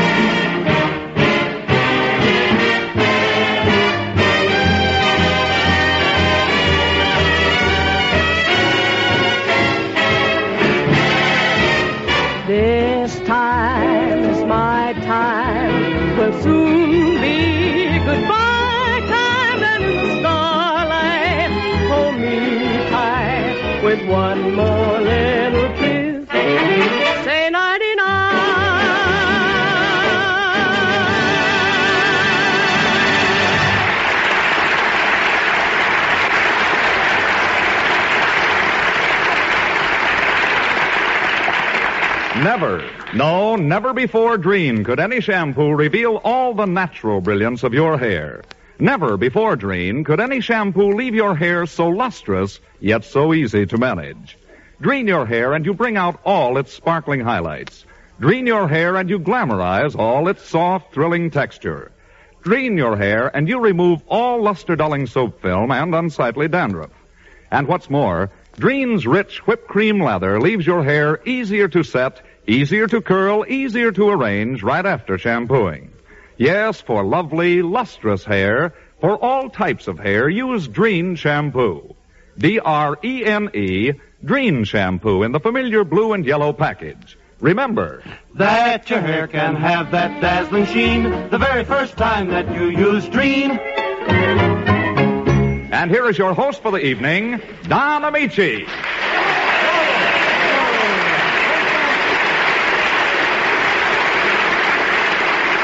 Thank you, ladies and gentlemen, and good evening.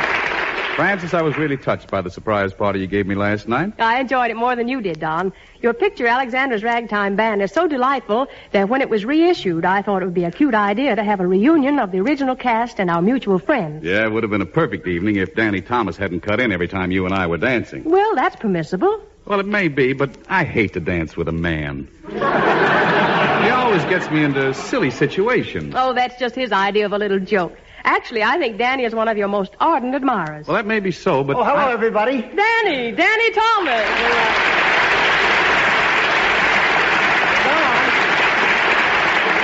Gee, Don, I just came back from Grauman's Chinese where they're showing Alexander's Ragtime Band, and boy, am I glad I went. You are? Oh, I sure am. The candy machine had Hershey bars.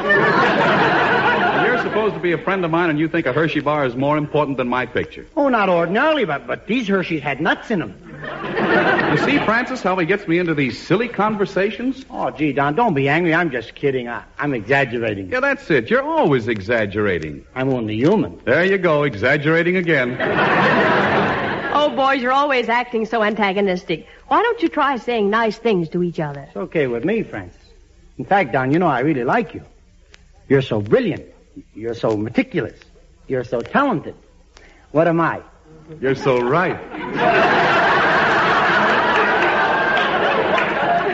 You might say something nice about me, Don. You know, I'm in pictures, too, now, and it impresses plenty of people, especially women. Well, I can prove it to you. Just watch. Does any young lady in the audience care to come up and kiss me? Any middle-aged lady like to come up and kiss me? Any old lady? Any old man?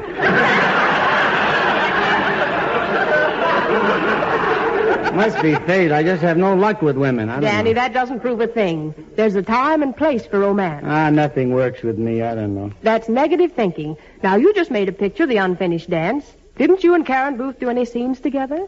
Well, there was one scene when we were alone on the roof, and I slipped my arm around her waist. Then what did you do? I guessed her weight. You know, Danny, I hate to constantly criticize you, but I don't think you're the type to play a lover in pictures. I'm not? Don't let Don worry you, Danny. Where there's life, there's hope. That's got me worried, too. Where there's hope, they don't need Thomas. On second thought, maybe I shouldn't be so pessimistic. You know, Don, I have an uncle who wanted to be an actor, and he took dramatic lessons for 10 years. And after all those years, he decided he had no talent at all. And he quit? Oh, no, it was too late. By that time, he was a big star. Well, I still have confidence in you, Danny. There's a part in my next picture that I'd like to see you get. Did you ever play the part of a gay deceiver? A what? A gay deceiver. You know, a man who leads a woman on and leaves her in the dark. Oh, that's an usher. Danny, I never saw a mind work as peculiarly as yours. There's nothing peculiar about it. I just say whatever comes into my head. You have a point there. What do you mean? Well, I think that the theater isn't ready for you yet. Oh, you're wrong, Don. The theater's in my blood. You'll have to prove that to me. Well, go on. Punch me in the nose and I'll bleed a little Shakespeare for you. What's the use? Danny, it took me years to learn to become an actor, and I honor you by talking about something you'll never have the capacity to understand. Oh, I appreciate it. I'm not finished yet. If I ever again find myself discussing the theater with you, I'll punish myself by going to the darkest regions of Africa, finding the most vicious tribe of headhunters, and have them shrink my head until it's the size of yours. Yeah, but... Let's go, Francis. But, Don... That's all I have to say. Yeah, but wait a minute, Don. How do you like that? I mean, one day you're putting your footprints in the cement of Grauman's Chinese, and the next day you're mixing it. The way he belittles me. I mean, anybody with half an eye can see I'm a greater talent than he is. Only thing is, where am I going to find somebody with half an eye? He ridicules my head. You have a point there, he said to me. I should have said there's a reason for it. When I was 6 months old, my father was holding me upside down and dropped me into an ice cream cone, I should have said. That's true. That's why one of my eyes are red and the other one's green. Tutti frutti. You'll never get anywhere in pictures, he says to me. I should have said, oh, no. When my first picture was previewed at the Fox Theater, the line stretched all the way to the Paramount, I should have said. Hey, come to think of it, that's the way they were facing. So those things happen. What do I care? I could be a bigger actor than Amici. I could even be a director or a producer. Sure, why not? It's a free country. I'm a citizen. I can just see me now running a studio. Stop the script. Tear up the camera. You're doing everything wrong. Let's have a conference. Do you think I'm a genius, men? Yes. I'd like to hear that once again. Yes. Some producers hire yes men, but I'm too big for that, am I not? Yes. Is there any producer around who has more talent or brains than I've got? Yes. You're fired. Yes. You're hired. Yes. I'm tired. Yes. Shut up. I'm Metro Goldwyn Thomas. I'm right there on the ball. My sagas are great epics every time. I prove that I'm emphatic in matters cinematic. I don't know what that means, but I love the rhyme. I'm Metro Goldwyn Thomas. I startle one and all with pictures such as no one's ever seen. I innovate new factors. I don't use talking actors. Instead, the words are printed on the screen. And when I make my western, Cassidy won't hop along. Roy Rogers will neigh while eating his hay, and the horse will sing the song. What do you know? My favorite song, Zippity-doo-dah. Metro Goldwyn Thomas has a million thrills in store. For instance, here's a picture that I promise I'll ignore.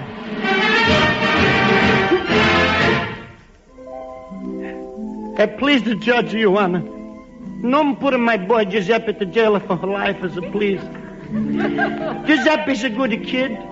Always helps his mama washing the dishes. And every night they practice on the violin and the music. The music is so pretty like the birds are singing. Please, Your Honor. This is my only boy, and we need him to work for us in the groceries. If he's such a good boy, why did he hijack a truck with 800 pounds of beef? Maybe he was hungry.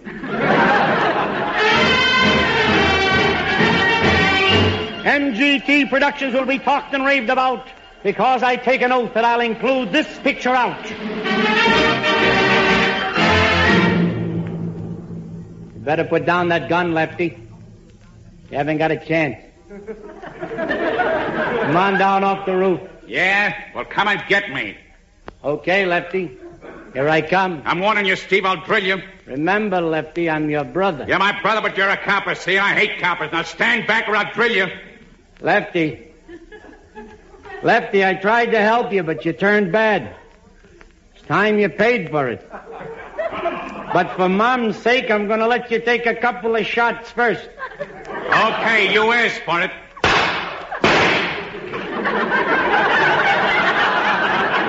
Why don't you shoot back, copper? I can't see you. You just shot off both my ears and my hat fell over my eyes.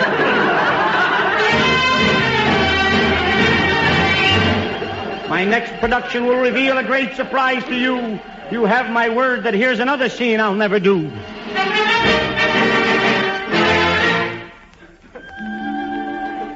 Nice out here on the fire escape, isn't it, Danny? Yeah, I guess so. Doesn't this spring night mean anything to you? Don't you know the birds are singing just for us? Francis, when a fella makes $18 a week, you can't afford to listen to nature. Look into my eyes and tell me that. Stop it. Stop it, Francis. Why do you torment me like that? Don't you know how I really feel? Sometimes my lips dream that they're kissing yours. Then that nasty little voice in my head says she's pretty, Danny. And sweet and kind. Why don't you buy her a diamond ring? You make $18 a week. And don't let her get down on her knees and scrub the floor till her knuckles bleed. Hire a maid. You make $18 a week. And the voice in my head chuckles. The chuckle becomes a laugh. The laugh becomes a roar and my brain explodes. Danny, you're tearing my heart to pieces. Why do you do this to me? Are you blind, Francis? Can't you see what I'm trying to prove? What? What are you trying to prove? That I'm a better actor than Amici. That's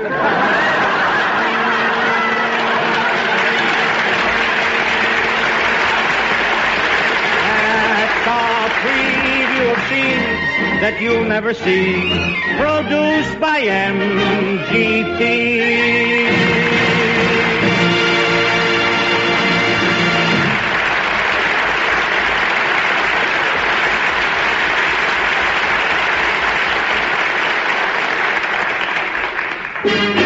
Not 50, not 75, but 100%. Yes, Dreen shampoo reveals 100% of the natural beauty of your hair. All its sparkle, all its dazzling brilliance, all its natural sheen. Yes, your hair can have that dazzling sheen the very first time that you use Dreen. True. You see, Dreen is not a soap shampoo, leaves no dull film as all soaps do. And listen, Dreen doesn't dry out your hair. Instead, Dreen's richer whipped cream leather leaves your hair easier to set, easier to curl, easier to arrange right after shampooing.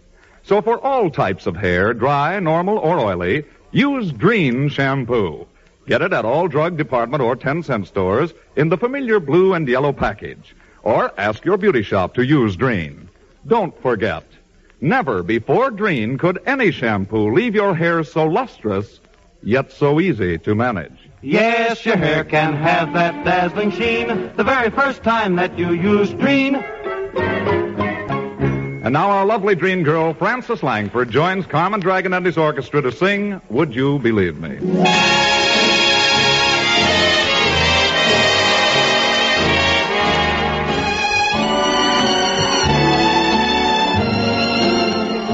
Would you believe me? I love you so.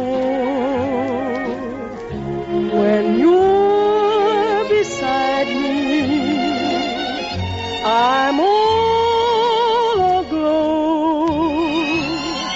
My thoughts just want to assemble each time you speak. Your smile can make me tremble and leave me weak. Would you believe me? A wasted day is what I call it when you're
And now Don Amici and Frances Langford as John and Blanche Bickerson in The Honeymoon is Over, written by Phil Rapp.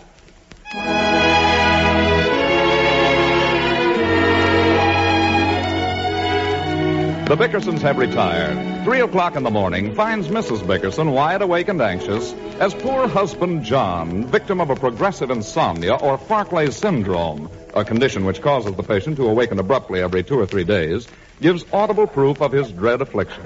Listen.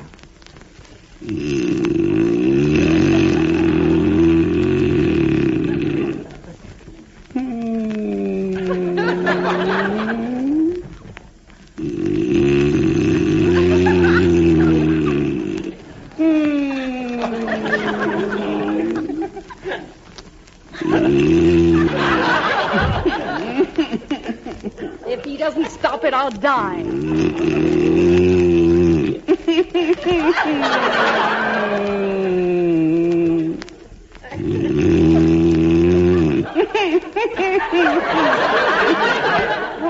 tried everything.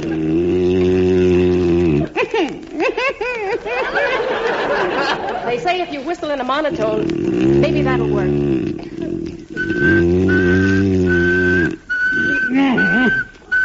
Blanche, wake up. What's the matter? Turn over your side. You're whistling.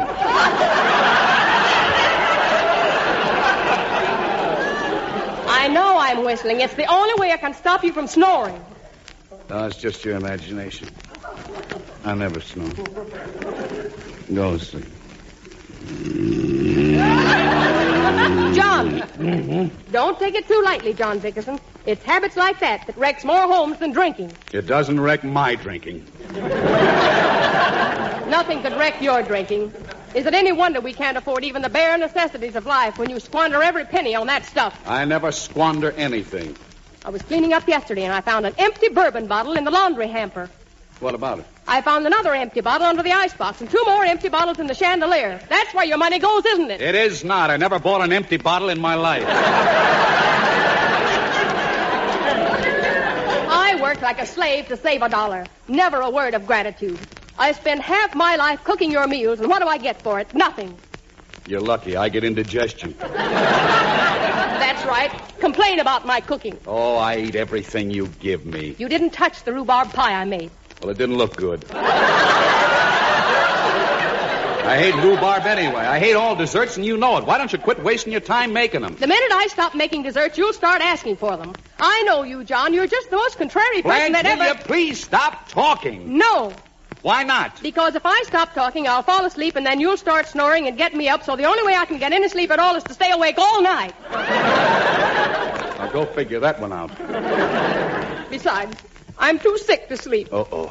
I don't think I'll live through the night. I'm in such terrible pain. What's the matter now? I've got neuralgia or something. The pain starts in my temple and goes down my face, and it jabs like a needle. Then I get dizzy, and I feel as though I'm going to fade away. You say it, but you won't do it. Why don't you do something for me and end my misery? I told you I'm dying. Okay, put on the lights. The lights are on. Take off your sleep shade. Oh. Where do you keep your stockings? Stockings? What do you want my stockings for? You want me to end your misery, don't you? Give me a stocking. John, you're going to strangle me. Oh, I'm not going to strangle you. Then what do you want my stocking for? I'm going to soak it in bourbon. It's the finest remedy in the world. John Dickerson, you're not going to tie any bourbon-soaked stocking around my face. You don't tie it, you chew it slowly.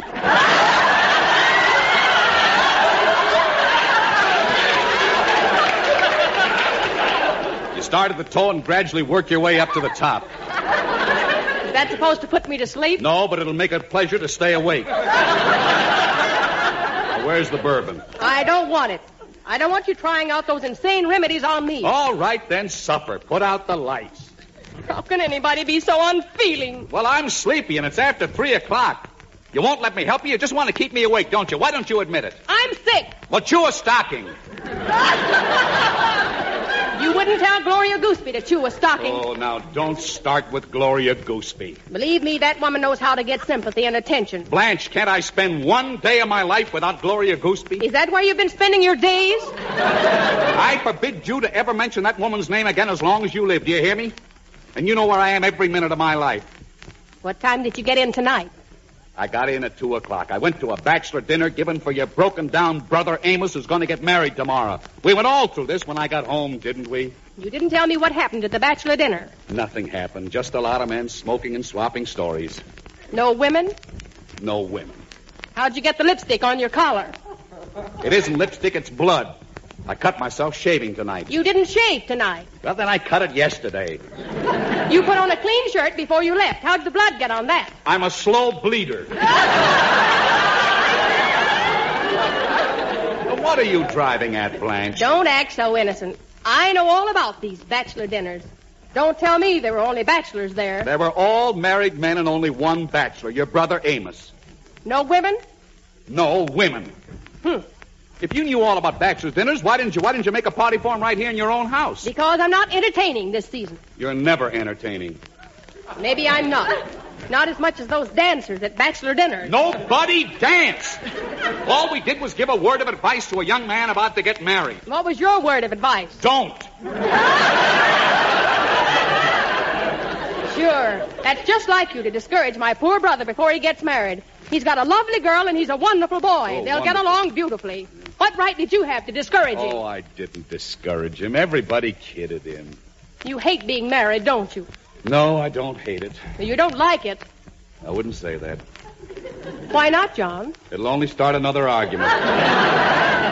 Why don't you let me sleep, Blanche? I have to get up so early in the morning. We'd be much happier if you'd talk to me more. Mel Shaw tells Louise everything that happens. Well, what of it? I tell you lots of things that never happen at all.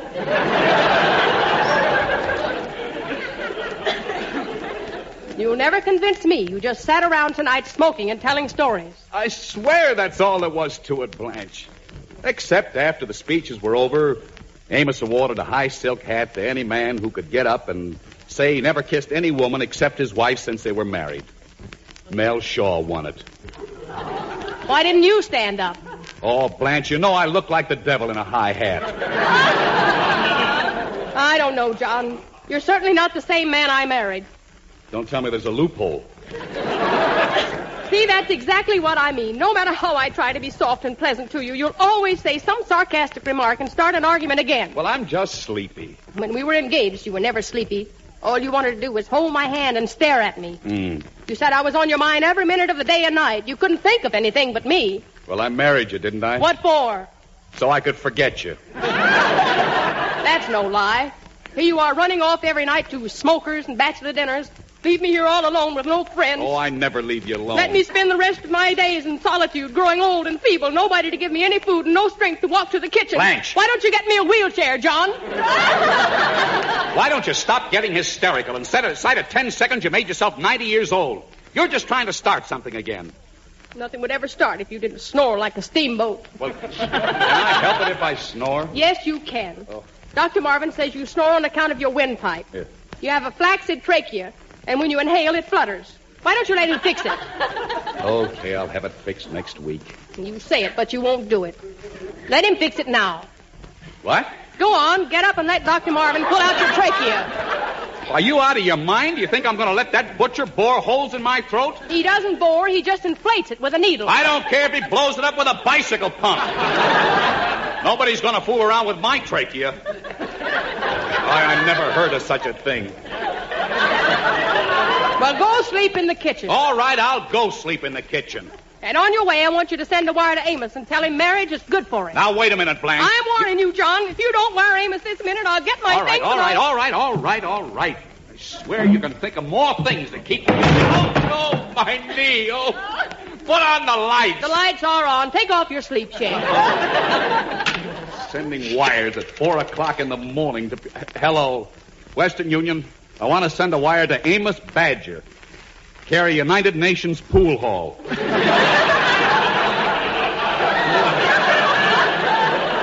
Yes, that's where he lives. Make it a nice telegram. Say, Dear Amos, congratulations on your forthcoming marriage. You're doing the wise and sensible thing, and life will take on a new meaning for you. I only hope that you and your bride will be as happy as Blanche and I have been. I heartily recommend the serious step you're about to take. Just a minute. You want to add anything, Blanche? Blanche. Hello? Say, P.S. Blanche just fell asleep. Stay single, you idiot. Signed, John. Good night.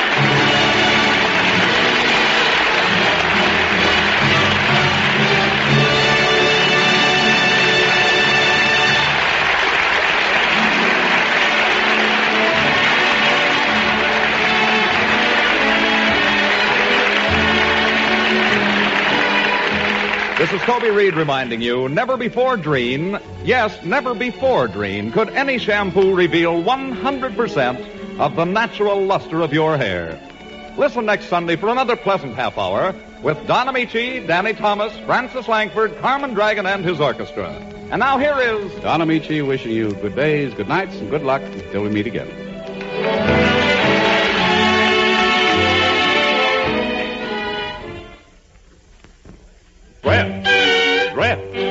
Drift. Get your dishes, and oh, how they shine. Shine without wiping in half of the time and look bright. Right. So don't you get left, get Dreft.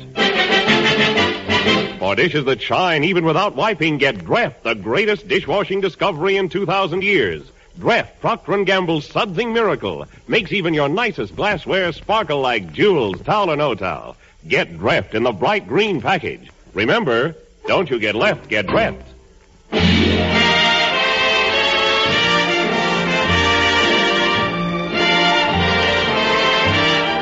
Danny Thomas appeared through the courtesy of Metro-Goldwyn-Mayer, producers of The Sea of Grass. Danny Thomas's songs were written by Jerry Seelan, with special music by Carmen Dragon. Why isn't there more soap?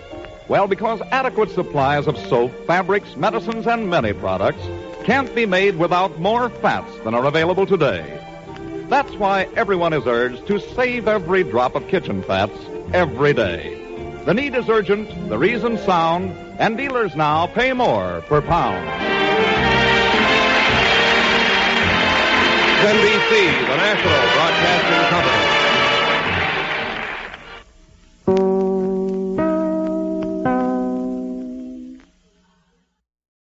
When I fall in love, it will be forever. Sweet Trolley. The name you'll find on the most wickedly delicious desserts you could imagine. Each one is lovingly created to look as good as it tastes. Sweet Trolley.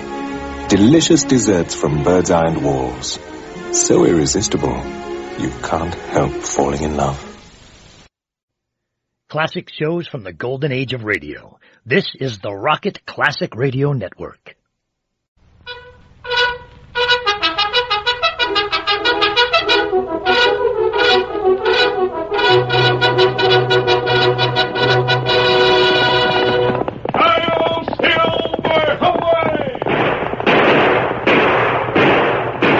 A fiery horse with a speed of light, a cloud of dust, and a hearty hi-yo silver, the Lone Ranger.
After the Civil War, great sections of land in the western United States were open to homesteaders. This meant the end of the open range, and the cattlemen not only resented the coming of the farmers, but tried to drive them out. Bloodshed and violence might have followed if it had not been for the masked rider of the plains. It was he more than any other man who made an understanding between the two factions possible. Return with us now to those thrilling days of yesteryear. From out of the past come the thundering hoofbeats of the great horse Silver. The Lone Ranger rides again. Come on, Silver! We're heading for the range country! Hello, Silver! Away!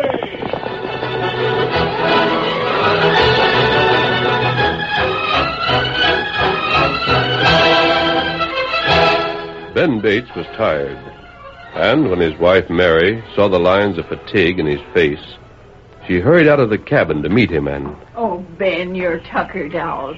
You must stop working so. Come on now, let me help you to the house. Leave your axe right here by the door. Well, I'll sit right here for a little spell, Mary, out in the sun.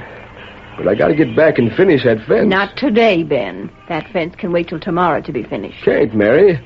I got to get her done. Crops are showing now. Be just like them cattlemen to run their critters through our land on purpose. I got to fence her. Better to lose the crop than work yourself to death. There now. You sit down and rest, and I'll fetch you a drink of nice cold water. That'll freshen you. Here, wipe your face off. Feels good to sit. Then you should do more of it. Can't work all the time. Got to. Mary, we had a dream for a good many years. A little place that we could call our own. With a fence to mark her out. Crops, maybe a cow and some chickens. I know, Ben, and we'll have it, too. Now drink this. Lay in a store of berries and things. Plenty of firewood for when the nights get cold. Drink your water, Ben. Oh. Then we could just sit and watch the fire. Hear the rain on the roof. The wind howling around. We'll have it, Mary. We'll have it yet. Sure we will, honey. Where's Jen? Oh, we needed a few things from town. She went over to the store. Be back soon, I reckon. Pa! Jen, we were just speaking. Well, what ails you, child? It's the cattlemen, Pa. Pa Lige Newsom's talking them up to things. Well, what do you mean? They've already told Jim Hastings to clear out of here. But Jim had a homestead, same as us. They didn't care about that. They told him to clear out or they'd clear him out. Oh, Pa, they can't make us give up what we worked so hard to get, can they? Not legally, they can't. By Juniper, we ain't going to go. Who is it? Oh. What's the matter, Dan? Boss, I aim to pull stakes. What? I figured I ain't cut out for farming, Bates. I reckon I'll ride west. You can't leave me now, Dan. What's the trouble? Ain't the pay enough? It ain't the pay, Bates. Anyhow, you couldn't pay more if you wanted to. I'm just pulling out, that's all. Now, Daniel... I know the trouble. You're scared. You're afraid there might be a fight. Well, You're yellow. Maybe so, Miss Jen. Maybe that's it. You're leaving because you're afraid of Lige Newsom. Is that it, Daniel? Oh, maybe so. Why, you ornery yeller pup. You ain't Bates, no... I don't hanker to push up the sod at my age. Country around here has always been cow country, and the cowmen don't like the homestead. But why not? We ain't using up much land. There's a plenty land on all sides for rain. I figure this should all be open range. But the government... Men like Newsom cleared this country of redskins and made it safe, and they don't care for the government any more than they did for the redskins. That's the story, Bates. Oh, hush, Jim. I figure they fought redskins to hold their cow land. They've got to fight the new homesteading laws, the homesteaders, and the government to keep it. They'll do that. That's what Newsom was telling the men in town. They'll be fighting, Bates, and shooting. Likely some blood will be shed. I don't want to be in on it, that's all, so I'm riding. All right, Daniel. Nothing I can say will change your mind? Nothing. Ben, you can't handle it alone. I've got to. Dan was the only man around I could get to help me work the farm. Now he's gone, I'll work it alone. I'll finish up that fence to start with. What's that? Some horses coming here. I'll go and... See here, what's the meaning? Come to have a few words with you, Bates. Lige Newsom, you get out of here. We don't want you round... Downright sorry, Miss Jen. We come to speak to your old man. Looks like you already spoke to the hired man. Dan? Yes, we did. So you chased him while your overgrown bully Mrs. Bates, what we got to say is for Ben. Well? We don't hanker for trouble, Bates. We'd hate like sin to have to show violence. But you can't fence land around here. Who can? Nobody. We don't stand for it. If I don't fence it, your cattle will be running all over my crop. Can't be helped, Bates. That fence you're building will have to come down. You got water on your land. What of it? There's a plenty of water all around. The cattle on the range have been using your water holes for a good many years. We don't aim to let them critters be fenced away from the water by no unwelcome sodbuster that moves in where he ain't wanted. I got this land from the government. It's mine. They used to be redskins that figured the same way. We chase them, Bates, and we'll chase you. Now, will you take down that fence, or will I? I'm hanged if I take her down. I know my rights. Steve, open that there door and tell the boys to take the fence down. If they want to use the split rails for firewood, they're welcome to them. You can't do that. Sorry, miss. We gotta watch out for our own interests. You take that fence down. You so much as touch a hand to it, and I'll start shooting. Rip down the fence, boys. Rip it down. Ben, no. No, don't. Put that gun down, Bates. I won't do it. Now get and leave me alone. Now just put it down. Pa, please, don't start nothing you can't fix. You're ripping down my fence. You can't. I won't stand for it. Ben! You shot Pa. Oh, Pa, you hurt bad. You better fix that wound. When he comes to, tell him the next time he threatens me, I'll shoot to kill.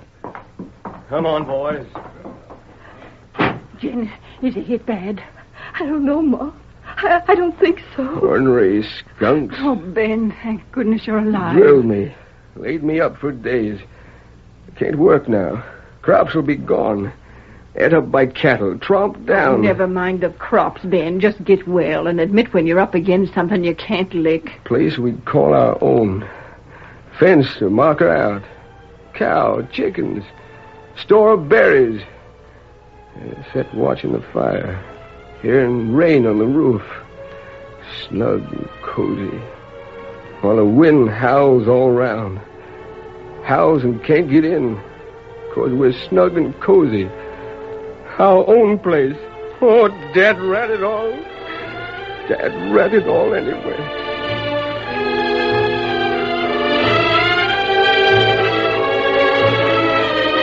From the top of a distant rise, the Lone Ranger and Tonto could see the activity on the farm.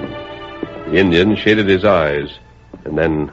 Fellers, there. Take fence down. Taking it down? That's more trouble, Kemosabe. Man there got land all plowed. A homesteader, Tonto, and getting the usual treatment from the cattlemen. They've had a hard fight to make their homes, and a harder fight to keep them. Come on, Tonto. Hi-yo, Silver! Away!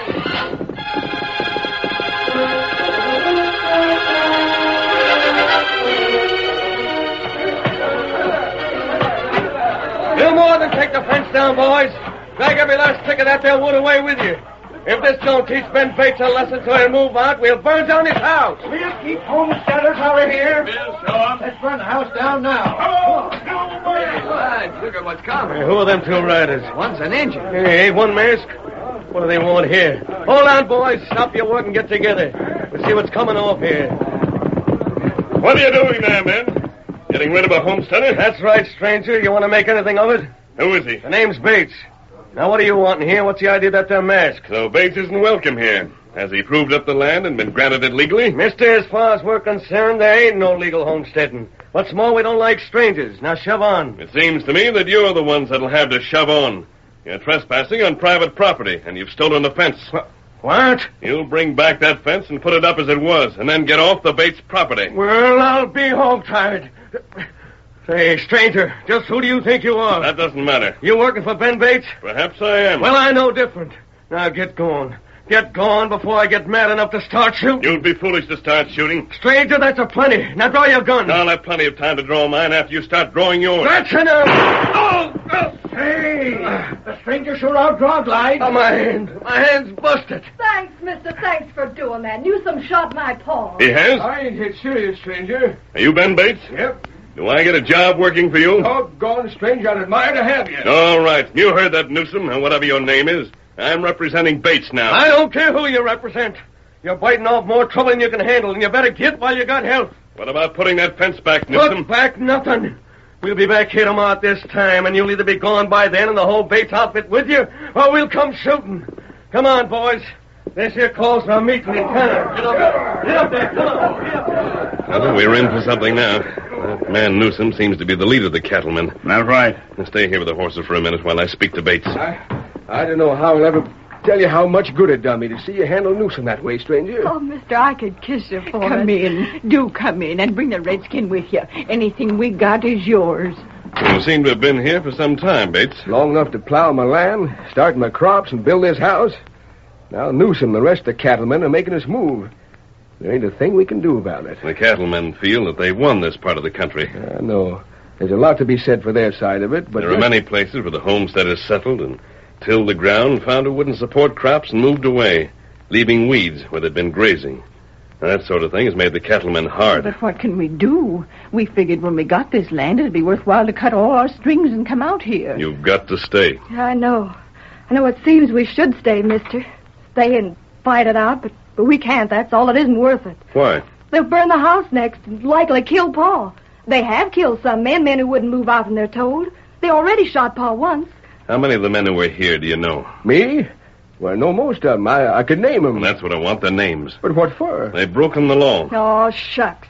I thought for a minute you had some sort of scheme for outwitting those cowmen. Outwitting them? Oh, licking the daylights out of them. You're talking about broken laws. That's right, Miss Bates. Well, there ain't no law here. Those men make up the law as they go along. They don't know anything but the law of might makes right. We can do one of two things. Stay here and die or get out. Now, let's wait a little while and see what happens. Partner, it ain't no use. I sure appreciate what you've done. I'm for you, mask and all. But that pack of wolves will be back. I suppose they will. What's that? When they come back, let them come. You come quick. What is it, Tonto? Oh, Pa, this is it. Look, there must be a couple of 100 head of cattle. They're stampeding cattle this way. Bring the horses close to the house, Tonto. Come on, Silver. Come on, boy. They're driving the cows right out of the fields. That's the end of all plowing. The dirty polecats, the snakes. Look at that cattle. It's being drove right toward my crop. Listen to me, all of you. Watch those longhorns. See what brands or ear notches they have. We want to know whose cattle that is. It don't matter whose it is. It's the end as far as I'm concerned. Let me get my gun. I'll shoot some of those critters anyhow. No shooting. Do what I say. Find out whose cattle that is. Look at my land. Look. It's torn up for keeps.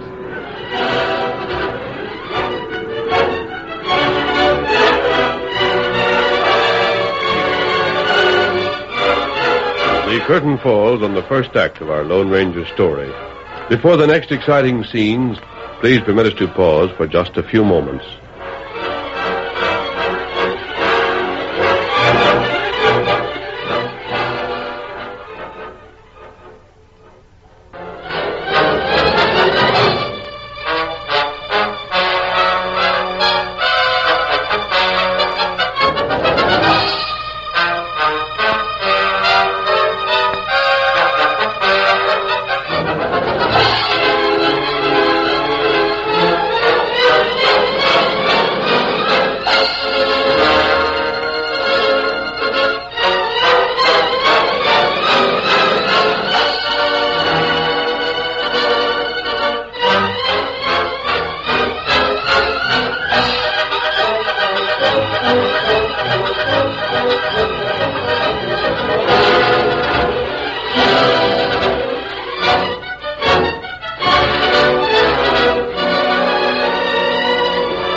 Now to continue our story.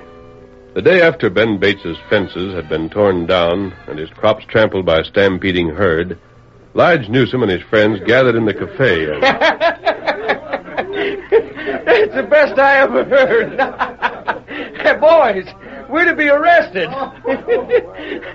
Sheriff, tell the boys what you figure to do, eh? I've got to put you all under arrest, and you got to go before the judge and have a hearing. If the facts as charged are true facts, then you'll have to be punished according to the law. Ain't that the limit, boys? Bates thinks the judge and jury made up of you boys are going to jail us for taking down the fence and for driving cattle on his plot of ground. When will that trial be, Sheriff? Well, Lige, right now the judge is downright busy. And I don't figure he'll be able to hold court till along about the first of the year. Let's have it quiet in here. I've been waiting for you, stranger. You and that mask of yours and that fancy shooting. Steady, Newsom. I'm not here alone.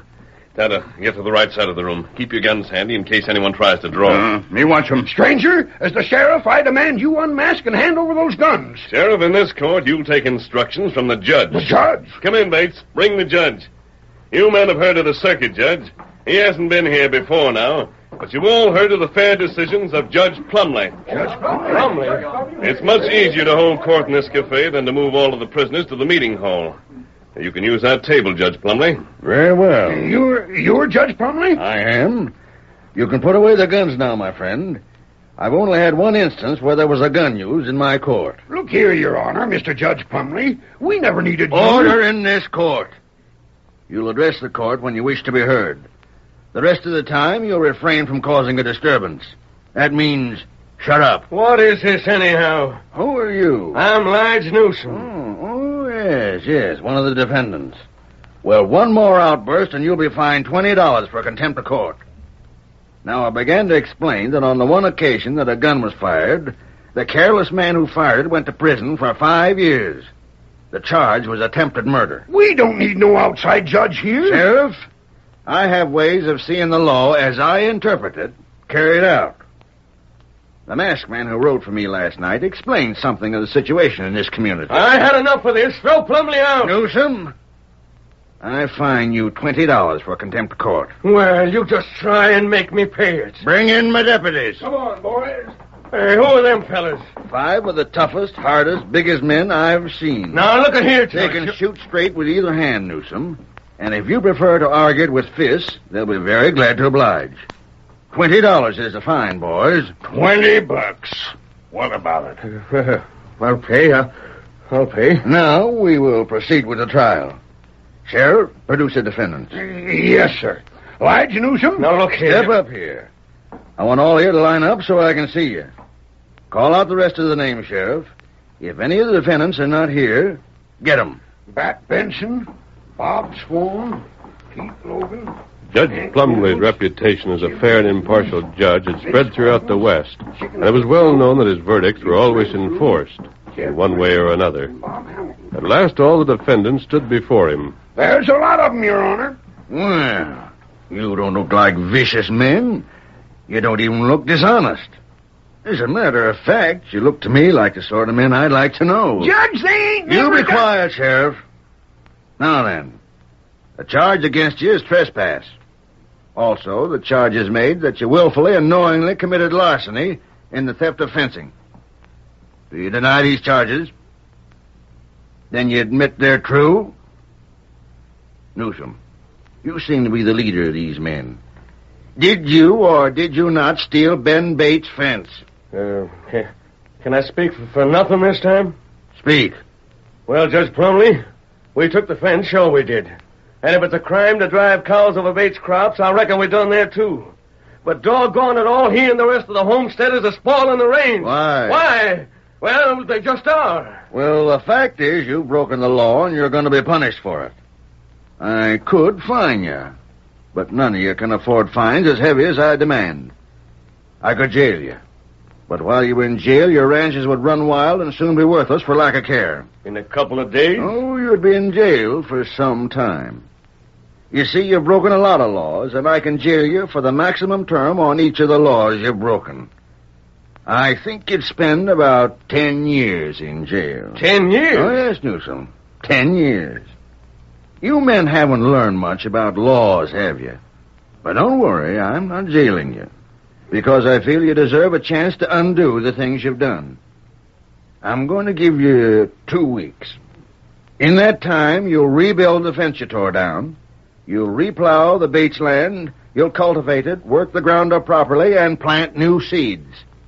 There's still time for crops to be raised, and you'll raise them. Us help that sodbuster? Not on your life. $20 fine for contempt of court. Hang it all, this ain't fair. Make it $40. $40.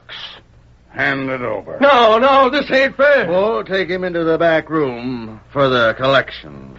Good. Let's go. Hey, let me down. Let me down. I'll walk you, busting my ribs. Let me down, I tell you. Quiet, please. Ow! Gosh. Well, Newsom. Odd how long it takes some men to learn. Open that door, won't you, Sheriff? Newsom's across his knee. Lay off of me, let me go. I'll pay the doggone fine. Spanking him like you would a kid. That sure'll take lines down a peg. Close the door, Sheriff. I think the fine will be paid. Now you've heard the sentence of this court. I'll expect to find the Bates farm in good condition when I return in 2 weeks. Or does someone want to argue that point?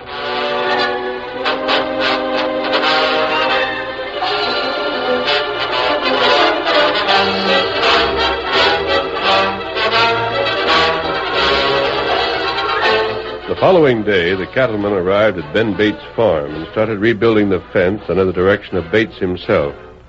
The Lone Ranger and Tonto worked with them, and by noon the job was half completed. The men trooped into the house, crowding it to capacity and sat down to their meal. Mary and Jen kept their plates filled. Say, Bates, some of this is food I never ate before. Why, we growed it all, Newsom, back in the East. Mary preserved it. By ginger, it's first rate. Sure, it's a mighty big change from nothing but beef and beans, ain't it? Like? Sure is. Well, pie when you're ready for it, boys. I could eat these here victuals till I can't stand them. Most makes working all morning worthwhile. If we work fast, boys, we'll get that fencing all done by sundown. Oh, that doggone fencing. And tomorrow we can start plowing the land up again. No, I ain't never done no plowing. You mean to say you can't handle a plow? I ain't said I couldn't. I said I never had. Hey, you'll learn how. I'll show you tomorrow.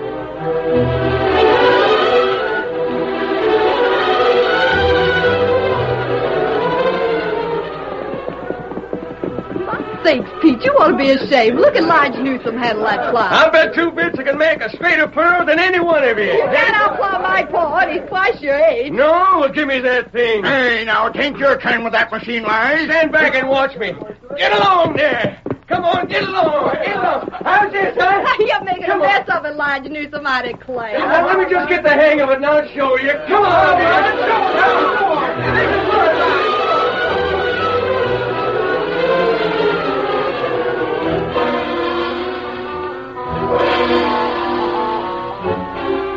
As the men acquired skill, they became more proud of their work.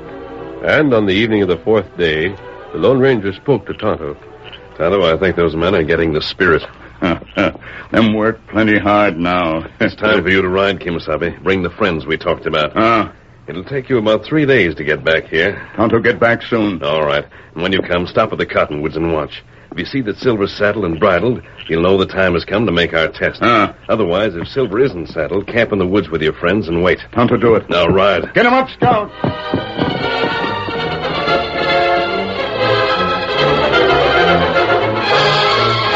Ben Bates was worried. He voiced his apprehension to his wife and daughter at the same time that Tonto rode away. Pa, don't worry about it. As long as that masked friend of ours is here, I reckon things will be all right. But when he's gone... Well, what? That's when Newsom and the rest will get even. They ain't going to do all that work for nothing. Pa, for some reason or other, I feel that the masked man is going to fix things for us permanent. Can't do it, Jen. You got to admit that the men that have been working have done a fine job of it. So far. But they don't want to go to jail. That's the only reason. You wait till after the judge has been here and gone, then see what they do.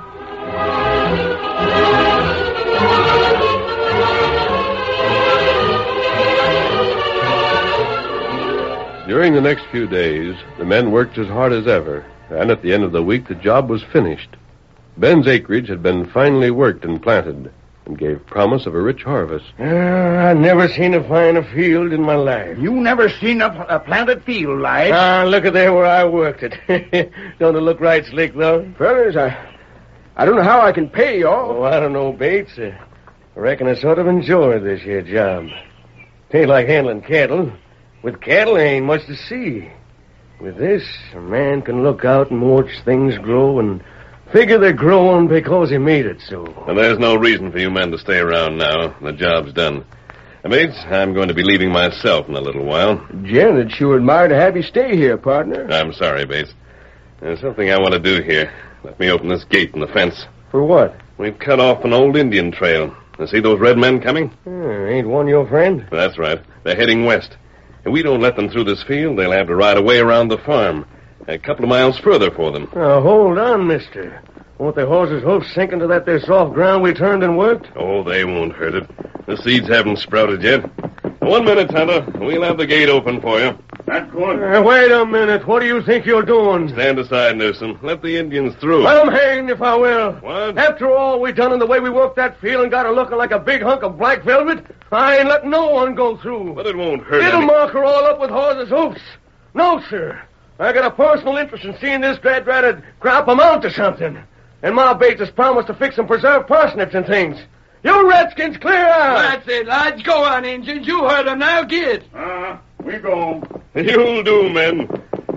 You've learned to share Ben's feeling for his land. And from now on, you'll respect his rights and property. You sure of that? If I wasn't sure, I'd stay here until I was. But I'm not staying. Hello, Silver, away!